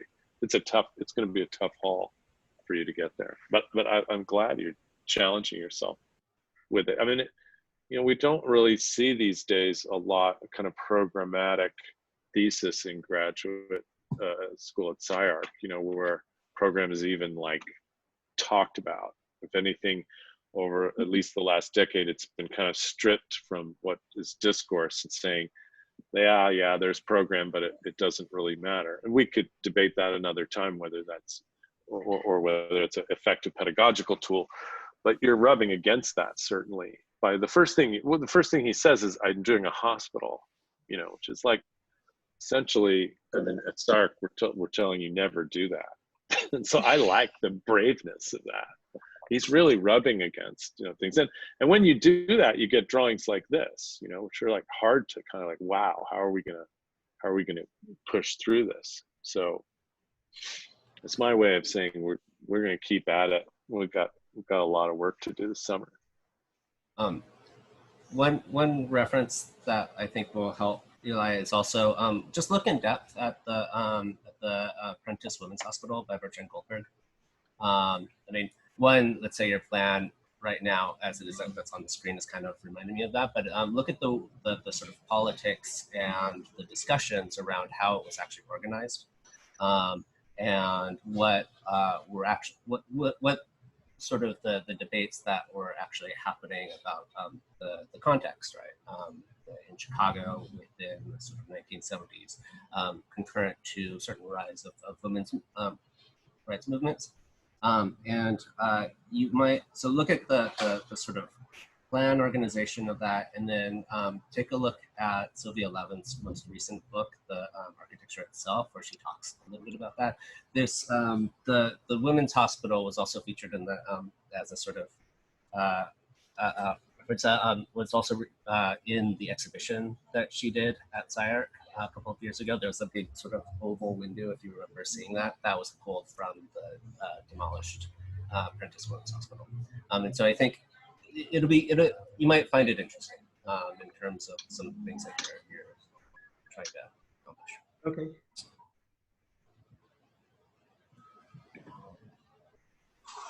All right. So. Thanks, Eli. Sure. Thank you. Thank you. Rad. Hi, everyone. How are you guys doing this afternoon? So I'm going to start off with my more like serious statement. You're more than welcome to look at my other screen to look at the model, or just like my opening slide. Just because it's a little easier for me to get the statement out of the way and then have a more like casual discussion about what's going on in the project beyond that. So Atelier Ego, branding, marketing, and retail space have progressed as spaces of leisure since the innovation of the suburban department store and the evolution of mall walkers. The Christmas window fronts at Bergdorf's have become a recognized New York tradition. The organization of the department stores like Nordstrom have become a familiar convention, and the iconic Tiffany blue box an object of social status. Reimagining this well-known public space and activity is crucial at this time. Big box stores and suburban malls have been crippling, while online retailers haven't been responding to opportunities to innovate in times of economic changes. The rise of Amazon as a major e-commerce superpower, and even in the contemporary social crisis of social isolation, as stores resemble early stages of abandonment, and the general public yearns to participate in the public sphere. Retail space has the perfect opportunity to acclimate itself to a space that creates a new tension between space and its user. In a time where high-end retail depends on brick and mortar stores to generate up towards 85% of their profit, it needs to be rethought as a space of personalized consumption.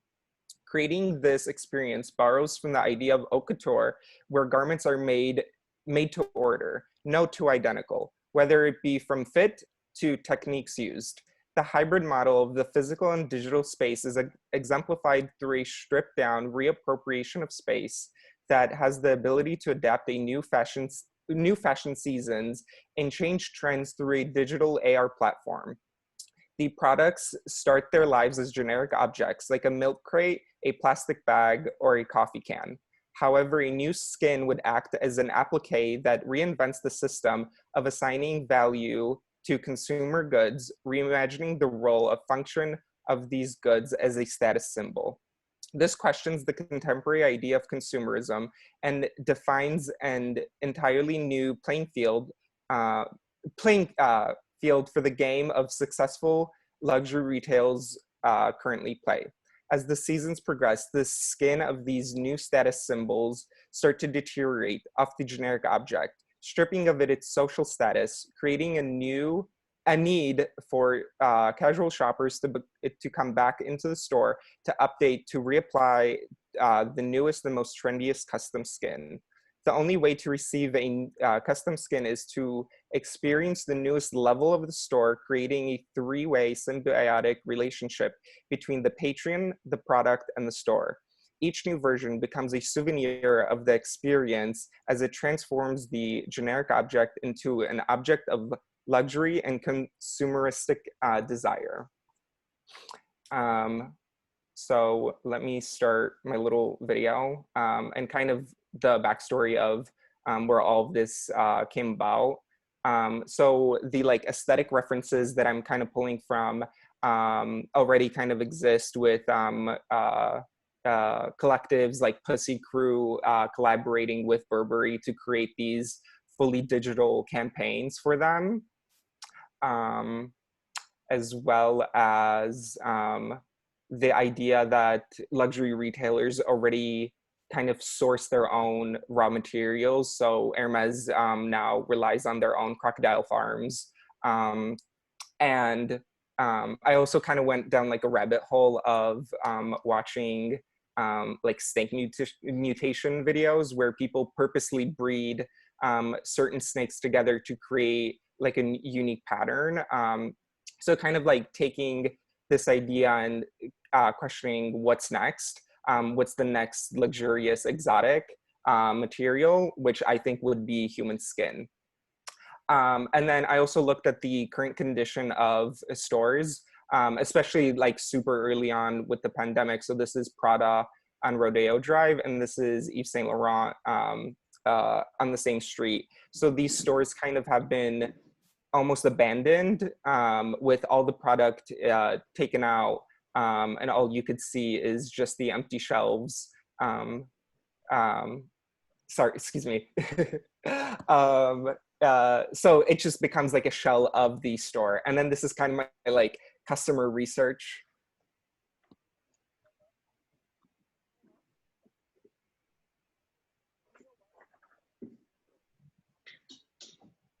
Is there sound? Yeah, the volume doesn't work. Do you guys not hear the sound? No, I think No you have sound. no. Oh my goodness. Okay, because I When tested you- it earlier and it worked. When you share the screen, there should be an option for the audio, sharing the audio as well. Yeah. I could It won't see work that otherwise. it's muted. Now you should Also, I have love. on your view options at the top.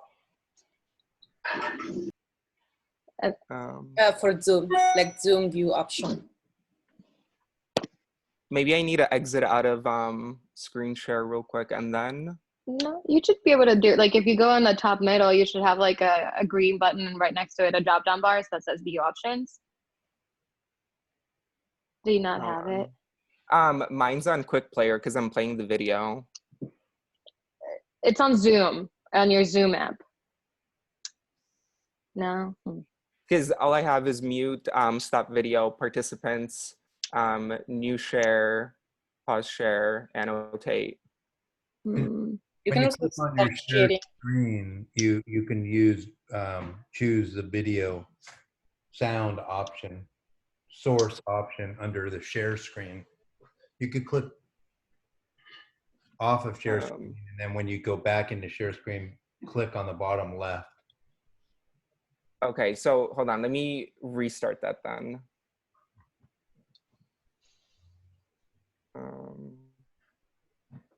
So now, Oh, okay, yeah, I had to exit out of it. Should I optimize for screen share with for video clip? yes, but also there's an audio button on the far left. Typically, it says source audio, I think. So it's audio comes directly from the source, and instead of sharing your screen, it'll take it right to the video. Yeah. Okay, because it's just sharing computer sound, so maybe that's a. That's it. Okay.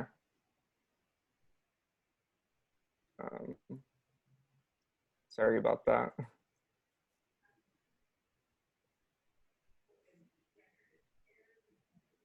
What? I do. You know what?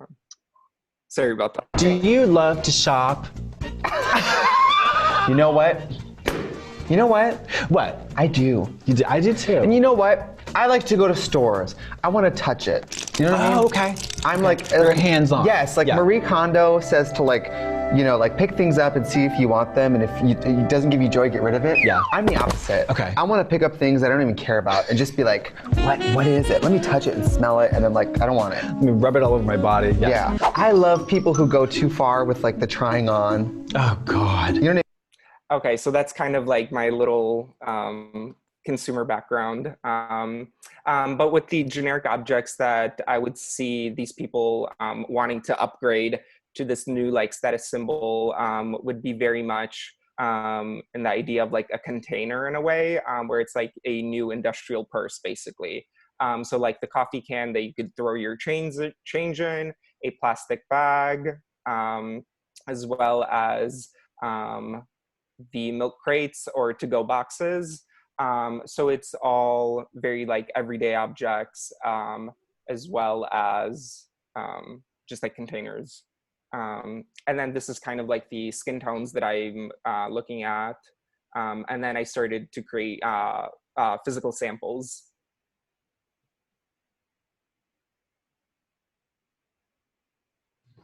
Are the physical samples made out of human skin? I wish. They're close. They're close. Not yet.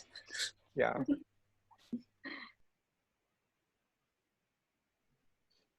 And then these skins have the ability to become more like tectonic, but that's kind of up in the air. And then the store itself becomes like a background for this AR to work.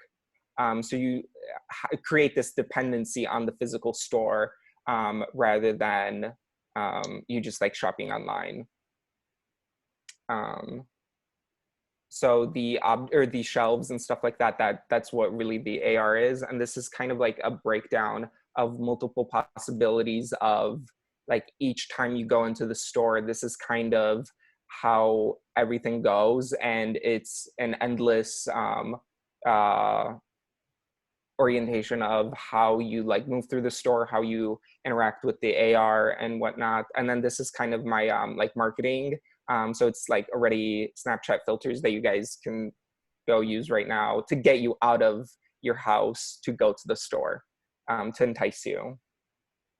And then this is my model photos.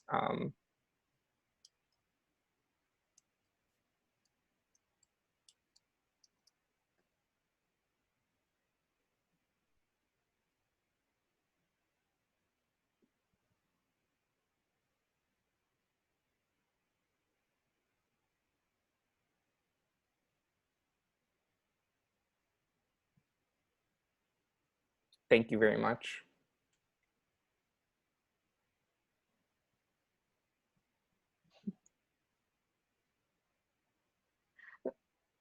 I just have a question.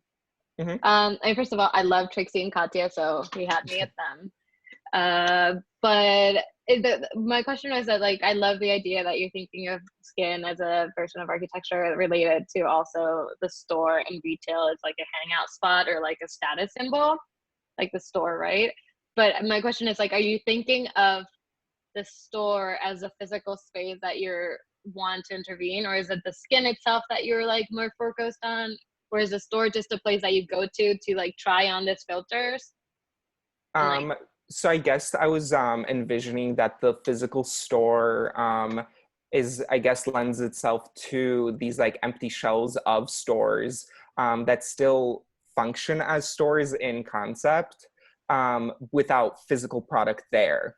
But you rely on still having to go to these like empty stores, and then once you interact with the AR, that's kind of where it like reveals itself to like the more typical store features that you would kind of see, and that's kind of where like the different levels of the store happen. So let's say like, go ahead. That allows for the store to kind of adapt to each season, just the way that like clothes are already doing that, where stores, I would say right now, are limited to, yeah, you could switch out the displays, you could switch out the decoration each season, but you don't have the ability to transform the entire space as you would be able to by using this AR. And this would also lend itself to create these like super individualized experiences for these customers to have within the space. So does I that love mean like that, your, sorry, go ahead. does that mean that the virtual inventory would be customized for each user? I think the skins would be where the customization would have. I was thinking that this generic object that you possess is something that you would like keep forever, but you have the ability to update it each season for it to be trendy, if that makes sense. So the object itself doesn't become trendy, the skin that you're applying over it becomes the trend. I guess to me, like what was in, like, is it supposed to be a reward? So you show up at the store and the incentive is that you get to do this upgrades? Like my question is like, why can't I just use your AR at home on my own and try it on? Like, is it until like, are you trying to push for a return to retail, to like the in a way, physical yeah. space? In a way, yeah. And I think of these objects that you take home more of souvenirs, that you've been to the store, that you've experienced these levels, that you've maybe like unlocked this like new hybrid skin. So it's not necessarily about the object, it's more about the experience that you've had inside the store. And you almost get like a keepsake, like a physical keepsake that will only last you a season. It's like going to the arcade and beating a game and putting your name in at the top. It's like a status of, like, it's a symbol of status. And it's not so much about the skin that you care about. It's like getting to say that I went to that store and I got this thing. Yeah, like, and I'm then at it this becomes level. like yeah, so the skin on top of the generic object, I would see becoming physical. And that way it deteriorates and forces, because I'm trying to engage both like the extreme people that are like addicted to shopping, where it's like just the way that people are addicted to gaming, where it's like, give me the next level, give me the next level, as well as the like casual shopper that might have wandered in and they like get this skin, but they're forced to come back next season because the skin's gone. Brad, I just chatted a book on Victor Gruen. I think it might be helpful just for a little bit of background for what you're doing to read the first chapter of that if you can get a hold of it. Victor Gruen, he's basically the inventor of the mall, and also invented the majority of the typologies of retail, business storefronts, etc., and how you kind of draw people into storefronts. If you read the first chapter of that, they talk about that and about the sort of understand that this sort of retail experience, or the sort of drawing people in, is an invention. And to understand maybe a little bit of the background of how it became an invention, or why it became an invention. So Victor Gruen was doing these things in Vienna, and like a lot of the original storefronts were there. He eventually came to Los Angeles, and you can kind of find a number in the Crenshaw area of old Victor Gruen businesses that still have pre-existing some of the retail storefronts and structure set up. But I think that might, if a big part of your project is to kind of try to understand what these retail spaces can be, or how we can kind of hold on to them, that it's not just a purely antiquated model, but that it can be a sort of space of invention, that I think it is important to understand the sort of history and development of that. So I highly recommend picking that up. And you probably just get away with reading the first chapter of that book, which kind of talks about that. Thank you. Yeah, Rad, I think that you're dealing with some really interesting ideas, and I liked the beginning when you were talking about storefronts and kind of display and the kind of traditional model of like window dressing and stuff, which is also super interesting, like how those, even in urban areas, not necessarily malls, but like Saks Fifth Avenue and a lot of New York examples of basically boxed in retail spaces whose fronts were a false front, right? To entice one to kind of come inside, and a very theatrical kind of setup of mannequins, etc. And that was a significant job, would be a window dresser. There were professional window dressers. That's all they did. They would be hired by those companies to simply stage set, right? Depending on their offerings. And so I love the film and the kind of like exploration of like this in betweenness. I was just thinking of some other examples like these Tesla stores now, which are like in malls. Like, I mean, you know, they've kind of changed how cars are sold. Like, you don't really test drive one, but you get to see one and sit in one. And they've got a new model. Like, you know, if you want to test one, that's a different thing. But you know, that's another one where it's like people still want to see the car. They don't want to buy one without seeing one, but they don't necessarily have to drive it in another kind of way. I just think that's interesting as well. It is unclear to me like where you're going with it, like as a kind of final outcome. So I don't know how to comment on it like super practically. Like, are you taking on one of these things and you know, you really going after the AR experience where the empty shelves become animated, or is that just a tool for now and you're really interested in the technique of materiality, skin, both real and augmented or virtual? But I like the looseness of it, and I think it's totally okay at this stage to be that way. Like, don't take that as a criticism more than an observation, and that you have lots of choices ahead of you in terms of like, I ask this of my students, like it's helpful starting right now to try to envision of what your final presentation is. Like, is it, you know, and now it's more challenging with this interface, but still, like, you know, is it a giant model? Is it a kind of real project? Does it exist as a series of studies? Like the end kind of game in a way, to plan that out. I think that there's tons of choices for you with that, but maybe the earlier you kind of narrow in on that would be helpful, because then you're going to get deeper depending on how you define that final output. It seems interesting and topical, you know, that the whole nature of retail is changing, you know, and that you're addressing that. I think there's an obvious kind of metaphor between the skin and the superficiality, you know, of fashion and you know, the construct that it was developed by, which was a design, you know, a design of planned and perceived obsolescence as a construct for fostering consumerism.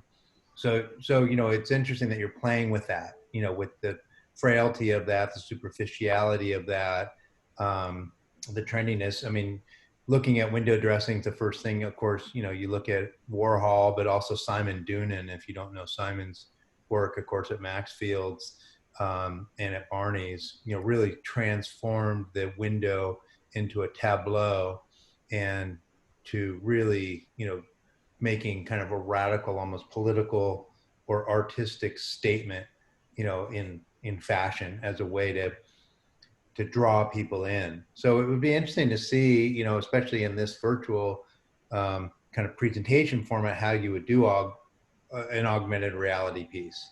But, you know, what I remember when Levi's and others were opening stores where you would go in and you would get a body scan and you had mass customization and just-in-time delivery, so that there was a personalization of the product, which I think, you know, is also still relevant and very interesting so that you're not just buying, you know, the identical product, you know, that you have to kind of go in, and that this is a unique customization process. And it seems like that skin could have uniqueness embedded into it. Yeah, I kind of want to like hone in on kind of that relationship between, let's say, like the Levi and you being able to customize those jeans, but almost work with the relationship between you and the physical space as well, within, like, between you and the architecture. I think it's super interesting. I'm sorry, go ahead. I really like how you are looking at kind of bridging virtual augmented reality and physical space. It's incredibly timely right now. You know, I think what we're going through right now, everything has become virtual. There's a lot of drawbacks to that. We're eventually going to get back to physical, but of course we're going to be bringing in with us these new tools and skills that everybody's picking up right now. And I think it's very realistic that the new normal going forward is going to be integrating virtual and IRL. And shopping seems to be a really great model to explore that. And also like looking at that space in between, between purely physical and purely virtual, and how to combine those two, and how to easily adapt to moving back and forth, because we're potentially looking at a future where we might have to kind of be flip-flopping back and forth between physical and virtual. And if we can find a way to kind of define that, an environment that is able to bridge those two in a new way that works, that could be really interesting. And this seems like it seems like there's going to be the big goal, or I guess the difficult part of this will really be to kind of work on how to present that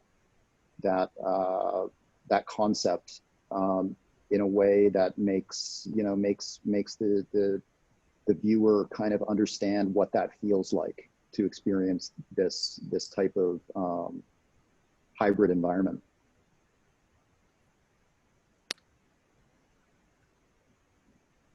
I don't know if we have time, but I just wanted to add one more last comment. I think it's super interesting, and you have really cool ideas. I think one thing at first that I was kind of, well, I'm not sure about this part, is this idea of like going back to retail, but it's not really going back to retail because you're proposing a new form of interaction. And I think what I kind of understood from all of it is that you're kind of doing this architectural market research of what is appealing. Like, how do you draw in clients? Like, it's an architecture research, a market research of what architectural aspects can help you draw customers or views or anything, which is really interesting. Like when you talked about the fact that you get a skin or you get an upgrade when you do this or that, or when you visit, it is like pre-related to video games, and just like in general, like games and apps, and like if you do this, then you'll get 50% discount, or you'll get this upgrade, or you'll get this cool new thing that no one else has, or this medal. And I think that is very much in line with our generation and with our way of thinking about both digital and like social interaction. And I think it's really interesting how you can translate that into a built space using technology. So I don't know, I think I hope you don't lose that aspect of like of that like little market research thing. Yeah, the whole like gaming thing, or like the reward system basically, is actually drawn on from the way that like Hermes sells their Birkin bags, where it becomes like a game for the customer to buy as much product as they can for them to be able to like go on the waiting list to be hopefully one day able to buy that Birkin bag rather than having to go on like a secondary market. So it definitely is like the game is already at play with these like big retailers or big luxury retailers. Right, but like how do you do that in terms of the design of the space you're making? Like maybe there's a space that you can only access after you've like done this number of visits or this number of games, or exactly, like, platforms. Yeah, it's cool. I want to just sorry. Oh, go ahead.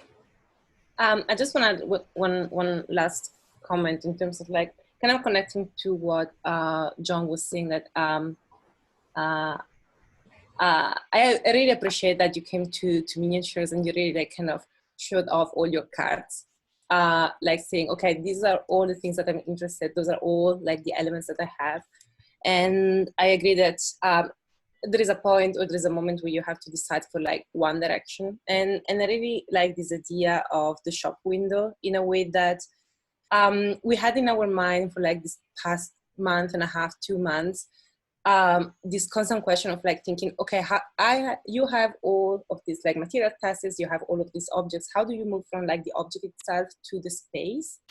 And I really think that maybe the space itself is not a thing.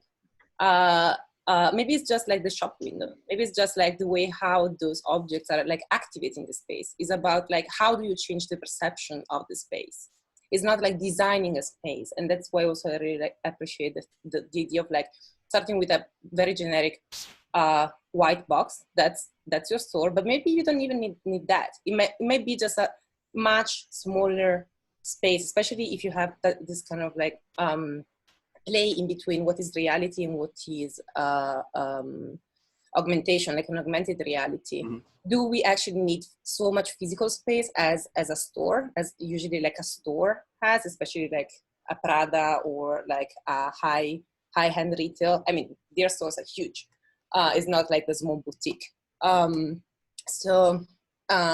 again, that with all these like super good ideas that you have about branding, I think that everything can really be in the facade in a way that also the AR is on the facade, is on the screen, is on your phone. It's just that is on, kind of on the front flat surface almost. So in terms of like space, I think I would kind of shrink it down and just think about, okay, my elements are those objects, are those like materials that I'm working with.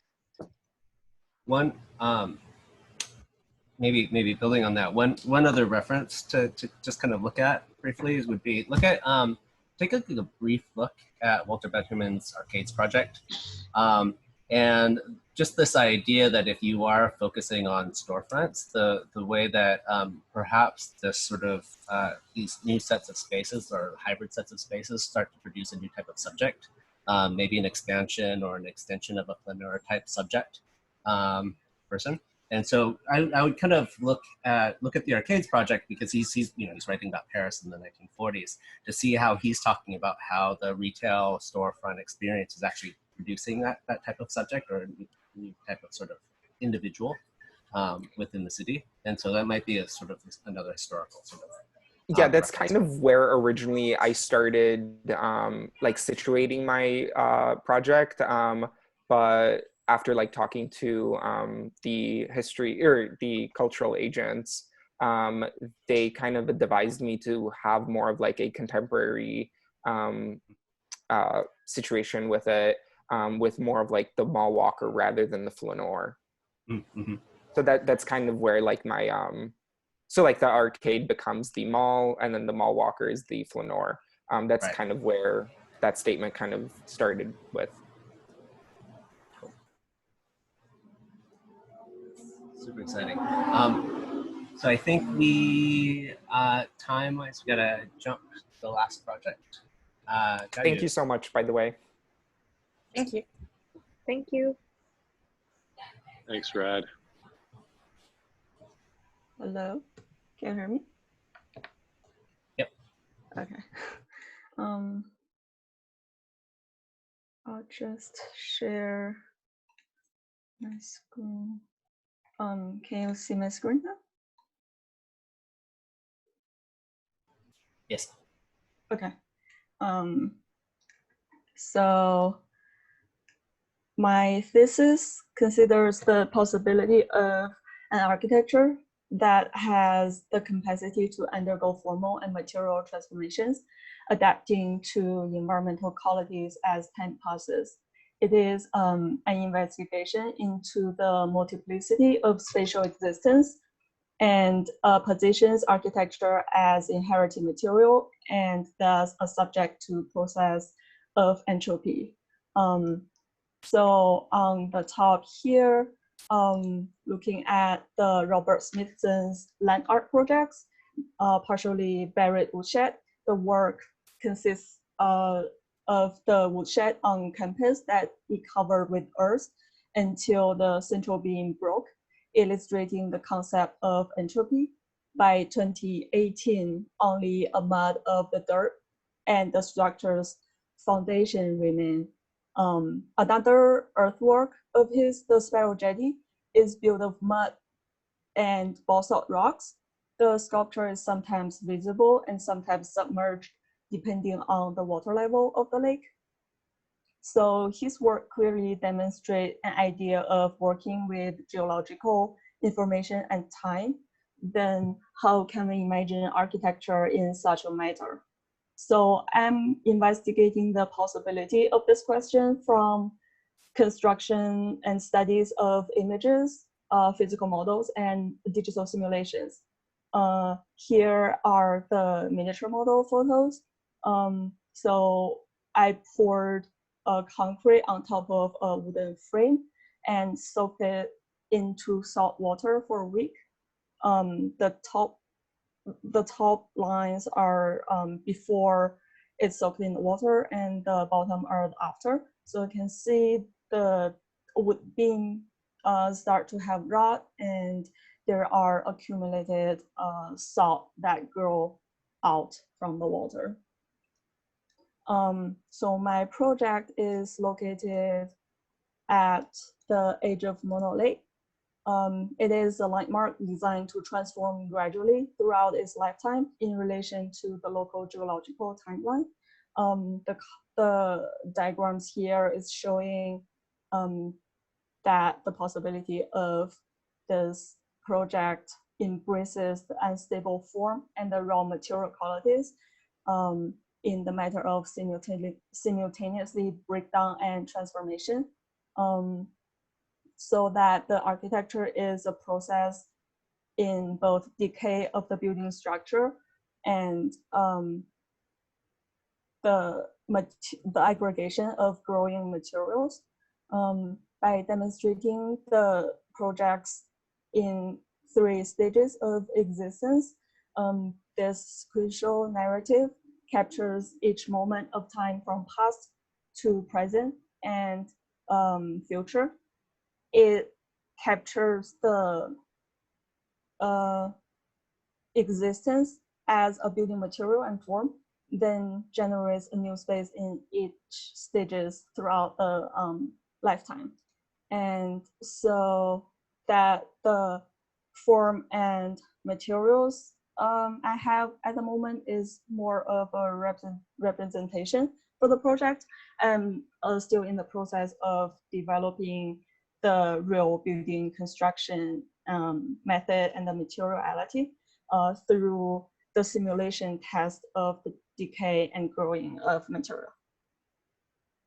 Yeah, that's it.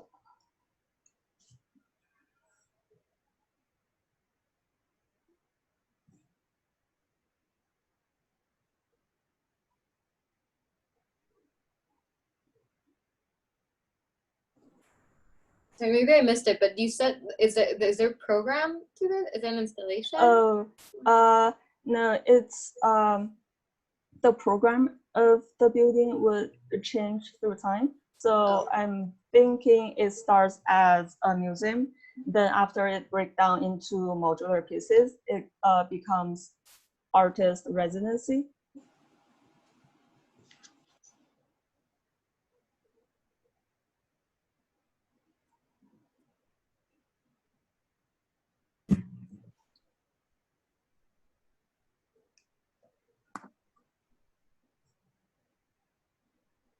What's the timeline of the entropy? How long does it take? So right now I'm having it start in the industrial time where it built up on a vacation town ruin, and the present time is where we are at right now, year 2020. Where the new museum comes in, and then projecting into 50 to 100 years later, where the entropy happens, then it breaks down. Jaya. That's awesome. I am super interested. I mean, I think it's really interesting because usually you think of conservation, and I think it's really interesting that you think of decay as a way of, you know, expanding the potential of the project. I think you should take a look at the, do you know Andreina Pepe and Andrea Guzman, their thesis from 2018? They're from the undergrad project. think their advisor was Peter Testa. Mm-hmm. They did a similar study where they took a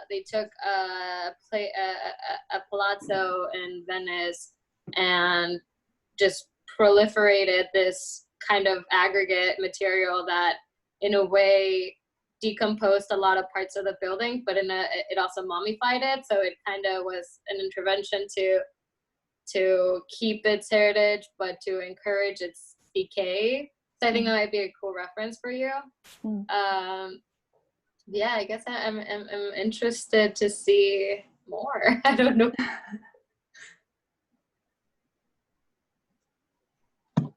Wasn't sure about the reference, you know, with Robert Smithson, Sparrow Jetty, and this. Are you saying that it's kind of like an environmental earthwork, or that there's a melding between the structure and the kind of geomorphic form that's starting to?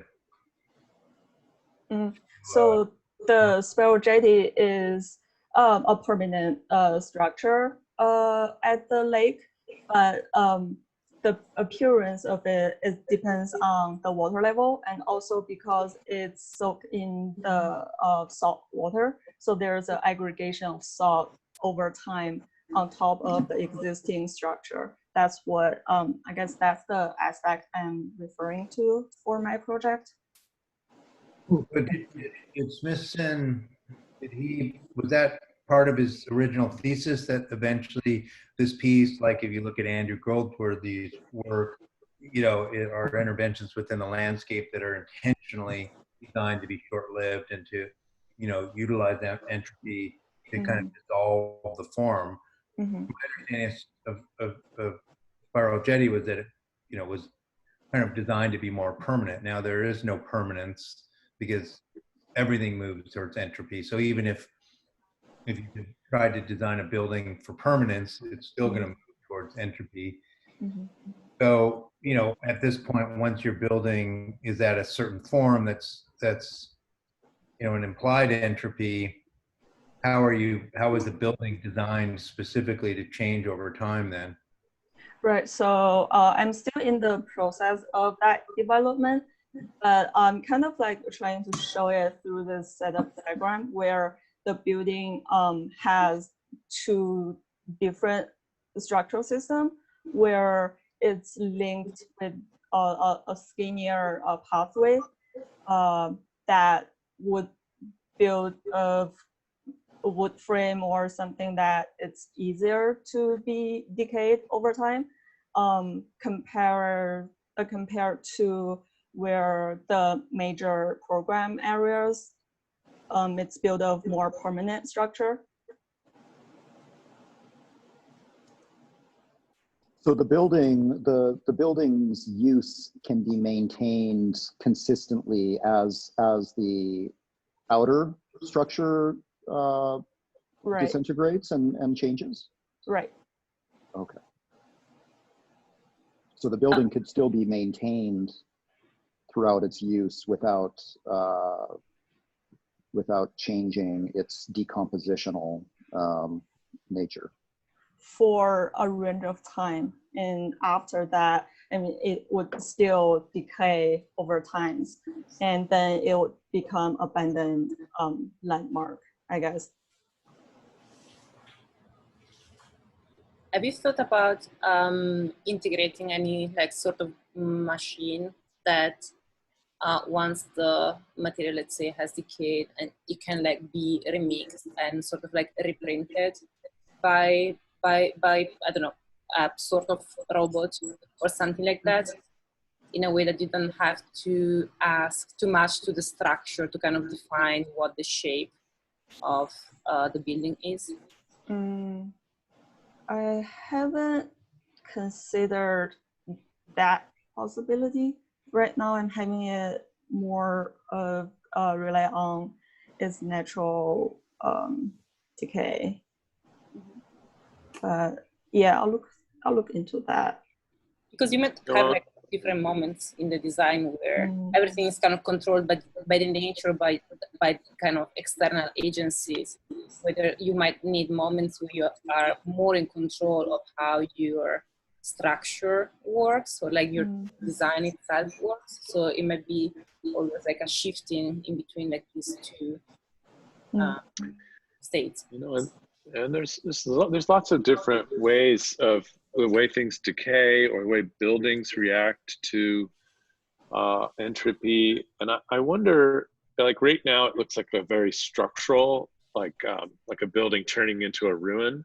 But maybe if you go back into just the subtleties of like, let's say not 100 years, but just like a couple of decades, and you start thinking about other materials within, and I think it's fine to use a kind of residential model or a museum or whatever it is, but you know, the way buildings can decay from inside out, not always just from the outside. Rust and oxidation with metals is very interesting. You know, like rust is both a protective coating as well as like actually a slow kind of decomposition. So materials like corten are actually a natural way to protect the rust because it slows it down even though it's still going. Or I was thinking of glass, you know, like early glass panes, you know, glass is actually a liquid. So, you know, glass from even a few hundred years ago is like thicker at the bottom than it is at the top because it's almost imperceptible.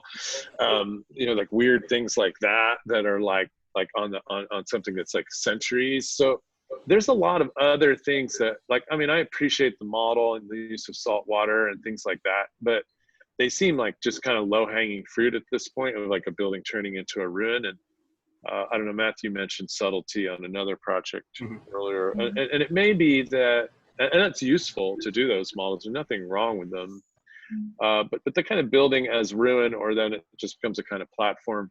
I think there's way other more interesting things to kind of build in. I mean, to design with entropy as a tool rather than, I mean, you know, I mean, people like, you know, us architects are always fighting stuff like that, right? Like, you know, like, oh, you know, water intrusion and things like that are usually thought of as bad things, but it's interesting to think of it in another way. Like mold is another one, you know, moisture creates, like you mentioned, wood with the salt water, and like, you know, the development of bacteria within buildings that are doing other things. I mean, it's just like a really interesting maybe topic.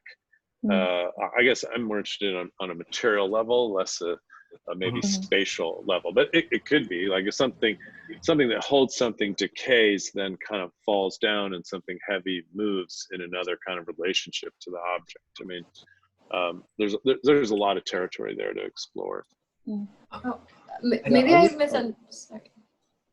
I think maybe I misunderstood what your model. Were your model supposed to show like like the way that you're building it? Like you're not creating something ready-made and then letting it decay. Are you letting like this structure be built upon by like, I don't know, whatever material you're using, and then that's what makes the structure? Or is it you're starting off with a building and then it decays? I'm starting off with a building and then it decays. Have you considered designing the building in a way that intentionally goes through multiple distinct phases until it finishes its decay process, so that instead of just like what I'm seeing in your diagram, there's kind of like there's these black regular structures, there's this kind of organic structure that decays and sprouts trees, and then it just kind of is gone. Have you considered kind of creating the structures in a way in where there's multiple stages where the structures are distinctly different from each other based on how and where they're decaying? Yeah, that's exactly what I will be working on the next stage. Yeah. But it might also, sorry, it might, go ahead. I think maybe a larger question that Jayu's and some in the conversations that we've been having is there's definitely the design aspect of it, but it's also like how do we think about and understand a building across geological time?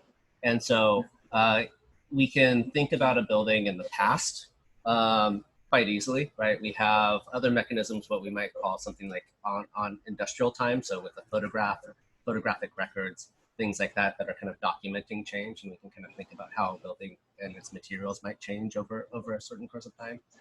We can think about the present through various modes of model making, construction techniques, the material changes that the more immediate presence that John was talking about. So like understanding how Corten steel will kind of get strength as it rusts and as it kind of changes.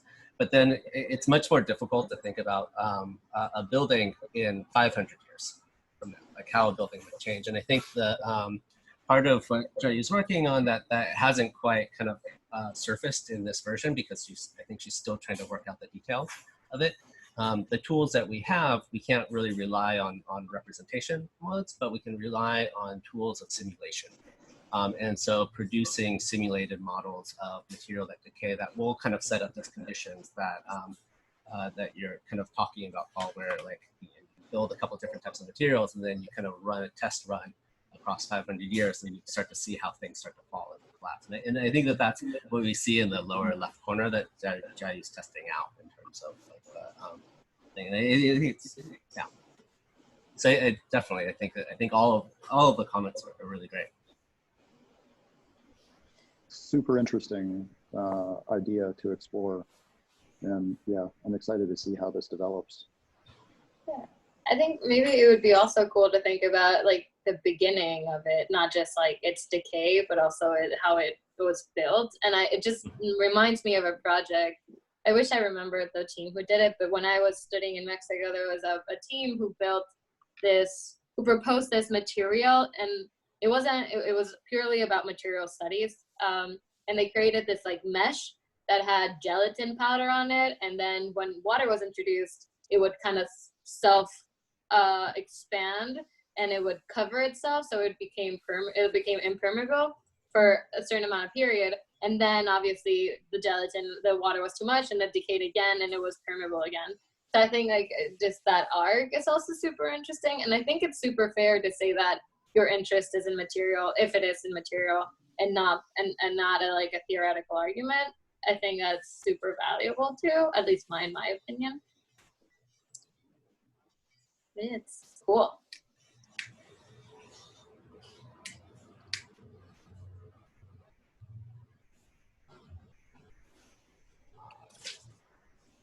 Do we have any other comments?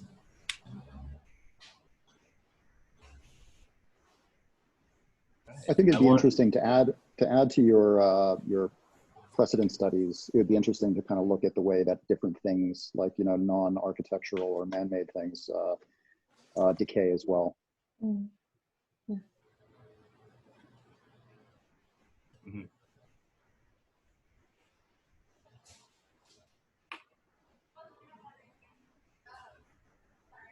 All right. Well, I think that is everybody. Thank you to our jury and to all of the students. You guys kind of put some amazing work and like presentations for the very first review. It's great. Thank you, everybody. Thank you so much. Thank you. Thank you. Thank you so much. Good luck, everyone. Thanks. Thank you. Thank you. Bye. Bye.